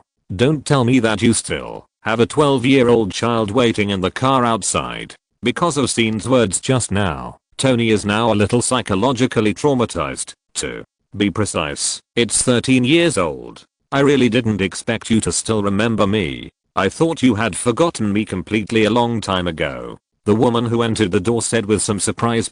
Tony was so frightened by her first words that he trembled all over. Even though Pepper was not around now, if Pepper knew that he really had an illegitimate child outside, it would be the end of them. But soon the woman saw Tony's embarrassment and said that she was just joking with him, which made Tony calm down. The woman who came was Maya Hansen, Tony's one-night stand at a scientific conference in Bern, Switzerland more than 10 years ago. Similarly, Aldridge Killian, the mastermind behind this incident, was also a guy Tony met at that scientific conference. At that time, he was still a poor guy with no money, dreaming of getting in touch with the world famous Tony Stark and conducting some scientific research together. After being fooled by Tony, he decided to retreat behind the scenes from now on, and he always felt resentful towards Tony in his heart. What Tony didn't expect was that Maya Hansen was actually connected to Killian. It can even be said that Maya Hansen played a great role in Killian's success. "Although I don't want to disturb your reunion, we have more important things to do now," Scene interrupted. Tony and Maya Hansen wanted to refute when they heard the word old lover in Scene's words, but what they didn't expect was that Scene grabbed Maya Hansen directly. "Oh, brother, what are you doing? Even if you are interested in her, you don't have to be so anxious, right?" Although Tony was surprised, he did not stop. Scene, she is in the same group with Killian, but Killian didn't know she came to you. Scene looked at Maya Hansen who was struggling. "What?" After Scene's reminder, Tony instantly connected everything. Indeed, in Happy's description, the person who exploded was very similar to Maya Hansen's research that he had seen in Bern, and he had helped her optimize the equation out of guilt for a one-night stand. "What? Do you mean Killian didn't know she was here?" Tony looked at Scene in confusion. Scene did not answer, but looked at the wide sea view on the other side of the living room. The moment Scene turned his head, the vast and calm sponge that sparkled in the sun suddenly exploded with a ball of fire. But the ball of fire was completely isolated from the outside, as if it had hit a transparent barrier, and it could not get close to the mansion at all. Tony closed the mask of his battle suit and immediately scanned the 3 armed helicopters that were approaching on the sea, and the other side was still firing at them, but the flames that shot into the sky were all blocked. Maya Hansen was extremely surprised at the scene in front of her. She had just planned to use their old friendship to persuade Tony to help her improve her research, but she didn't expect her partner Killian to attack Tony directly, and it was such a big move. But what was the barrier that blocked all the attacks? Chapter 149. Did any of you poop in my living room? Eric 7 sat in the helicopter and watched the fierce flames caused by the explosion in front of him. He didn't think that these flames were caused by the missiles he launched that hit Tony's mansion. Obviously, all their attacks were blocked by a force. After calmly giving orders in the headset, Eric 7 sat in the helicopter and watched the helicopter bypass the area in front. Since the front didn't work, then the side. 3 armed helicopters wandered to different locations of Tony's mansion, but before they launched an attack, Tony, who was operating the Mark 42 Iron Man suit, destroyed two of them. The wreckage of the helicopter hit the cliff under the mansion, causing an explosion and rising flames. At this time, Eric 7, who was frowning on the only remaining helicopter, no longer lived up to his previous sloppy look. He didn't expect that their sneak attack would fail. Before Eric 7 gave the pilot an order to retreat, he felt a flash in front of his eyes, and then his figure disappeared on the helicopter on the sea. The pilot kept calling 7's name in the headset and asking for the next instructions. After getting no answer, he turned his head to look at the empty seat beside him. His surprise was followed by the attack of Tony wearing the Mark 42 suit. Tony looked at the wreckage of the helicopter that fell into the sea after the explosion in front of him. After vigilantly scanning the surroundings and finding no other threats, he flew back to the villa. And the journalists and their helicopters, who had fled without a trace when the battle just started, began to slowly appear around the mansion. Shit, what the hell is this smell? Did any of you poop in my living room? As soon as Tony entered the door, he felt surrounded by an indescribable smell. He was about to get out of the suit, but he quickly closed the mask and turned on the suit's air purification function. Then he also saw Eric 7 lying on the floor of the living room and vomiting. This guy still had the headphones from the helicopter on his head. Although, you did a great job. You have to change the floor for me. Jarvis, change the air in the house quickly. If the bomb doesn't kill me, I'll be sick to death. Tony glared at Scene, and Jarvis turned on the air conditioning system to maximum power. PFFT. PFFT. Ha ha ha ha. Tony Stark, I thought the mission failed, but I didn't expect you to send yourself to me directly. Eric 7 spat out the residue in his mouth, reached out to remove the headphones on his head, and stood up to look at Tony and Scene in front of him, as well as Mayor Hansen, who had been put down by Scene. When he saw Mayor Hansen, he was obviously stunned for a moment, but he quickly recovered. Really? I don't know who vomited like a dead dog in my living room. Facing the enemy's arrogance, Tony responded unceremoniously. But he didn't expect that the guy with the little gangster face would pounce on him the next second, and the speed was so fast. Eric 7 jumped from the marble floor of the living room to Tony's front. Fortunately, with the help of the battlesuit, Tony blocked Eric 7's attack, but Eric 7 also successfully grabbed Tony's wrist. Then, when Tony saw the orange-red light on the face and body of the guy in front of him, he understood that this guy had accepted Mayor Hansen's experiment, so he had such a fast speed and strength. Even though Tony was wearing a battlesuit, his wrist was still restrained by Eric 7's power.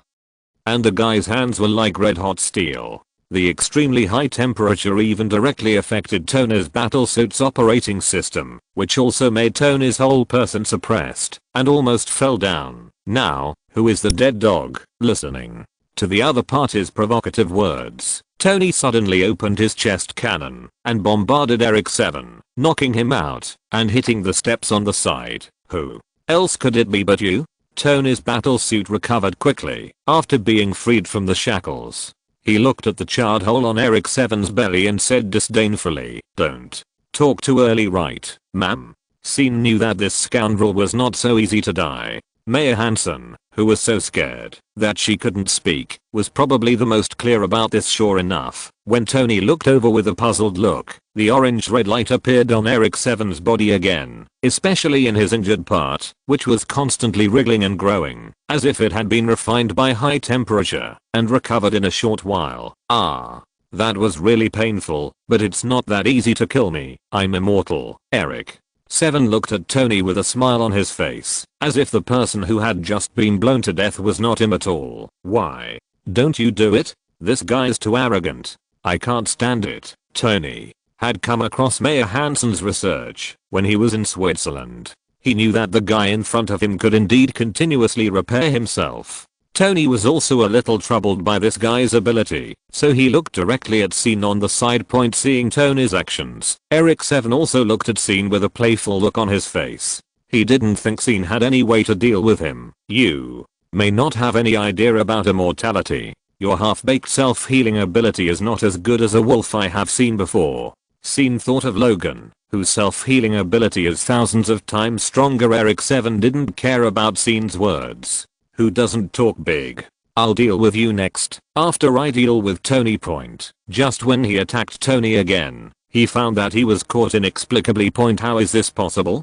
In order to kill him with one blow, he used all his strength to activate the desperate virus in his body. At this time, his skin temperature was already frighteningly high. How could someone catch him with bare hands? Maya Hansen looked at this familiar scene and couldn't help but reach out and touch her throat that had just been locked. However, before she could think about whether the scene was stronger or the enhanced Desperate Warrior was stronger, she saw that Eric 7, who was originally orange-red, was quickly covered with a layer of more dazzling golden red flames. A short and high-pitched scream echoed in Tony's mansion, and then Maya Hansen could no longer see Eric 7. What is that? Chapter 150. What is my output over the years? It's said to be called Eternal Fire. I always feel that this guy deliberately chose such a pretentious name. Tony kindly explained to the shocked Maya Hansen. Can you tell me now why you came to me? Tony continued to ask. Maya Hansen could only honestly explain everything.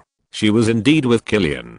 Her research on the extremis virus had brought great benefits to Killian, but the same extremis virus also had great dangers. The problem is those so-called bomb terrorist attacks by the Mandarins. The sources of those terrorist attacks were all people who had been injected with the extremis virus. The high temperature instability they produced directly led to their self-destruction, and this problem has always troubled Maya. Her research was able to progress further with Tony's help, but after all, other people's research is not hers, so she does not have the ability to solve the current problems of the extremis virus. She can only find Tony for help, but Killian planned to directly bomb Tony's mansion. Killian's original plan was to capture Pepper, so that on the one hand he could threaten Tony to help him, and on the other hand he could enjoy Tony's defeated expression. Scene decided to just take Maya Hansen with him.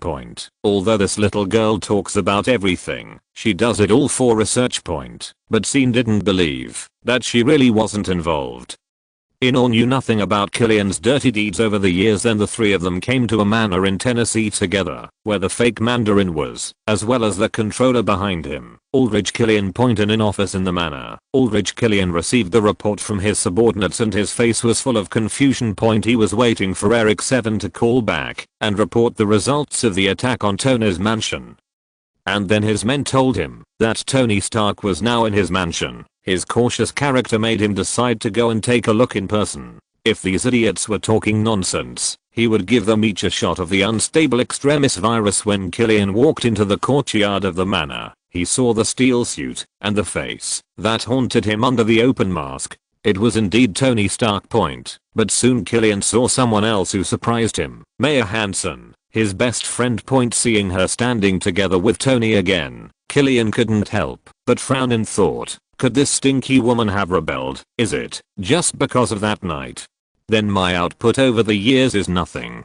Not as good as that night. I really didn't expect this situation. With a gloomy face, Killian led a group of men to the open space in front of the courtyard and looked at Tony and Maya standing there. The combination of these two people made him automatically ignore Scene on the side. Yeah, you're probably still waiting for the guy who flies a helicopter to come back, right? Tony looked at Killian's expression and answered proudly, ha. Still so sharp-tongued. Killian picked his ears pretentiously to show his disdain for Tony and then looked at Maya. You are really a white-eyed wolf who doesn't sleep well. After hearing Killian's words, Maya immediately understood that he had misunderstood. In fact, after Scene brought her and Tony here, she was also shocked at how Scene knew the location of this manor. Killian, listen to me. Maya wanted to explain eagerly, but Killian interrupted her and turned to look at Tony again. Since you like this toy so much, I'll give it to you. I'm tired of it anyway, but you have to get something in exchange. Killian pretended to be cool and stretched out a hand to Tony. He waved, but the next second he turned around. He directly ordered his men to fire. The humiliation that Tony brought to him in Switzerland was still vivid in his mind, and now he almost committed another crime in front of him. In Killian's mind, if Tony could find him here, Maya must have betrayed him. In this case, what is there to say? When he first approached Maya, apart from her research on the extremis virus, he also took a fancy to her one-night stand with Tony. This made him think that Maya was Tony's woman. At least she had been. Over the years, Maya has been a tool for Killian to vent his desires in addition to research, and it can also satisfy his inner revenge against Tony. The bullet passed through Maya's body mercilessly. At this moment, Maya realized that Killian was not the man who was obsessed with research with her at the beginning. Killian has been deceiving her all along, and those things he did back then were just a show of revenge after he was humiliated by Tony, just like the so-called fake Manchurian he was looking for. Maya, the bullet hit Tony's steel suit, making a pinging sound. Tony crouched down and looked at the woman with blood oozing out of her mouth.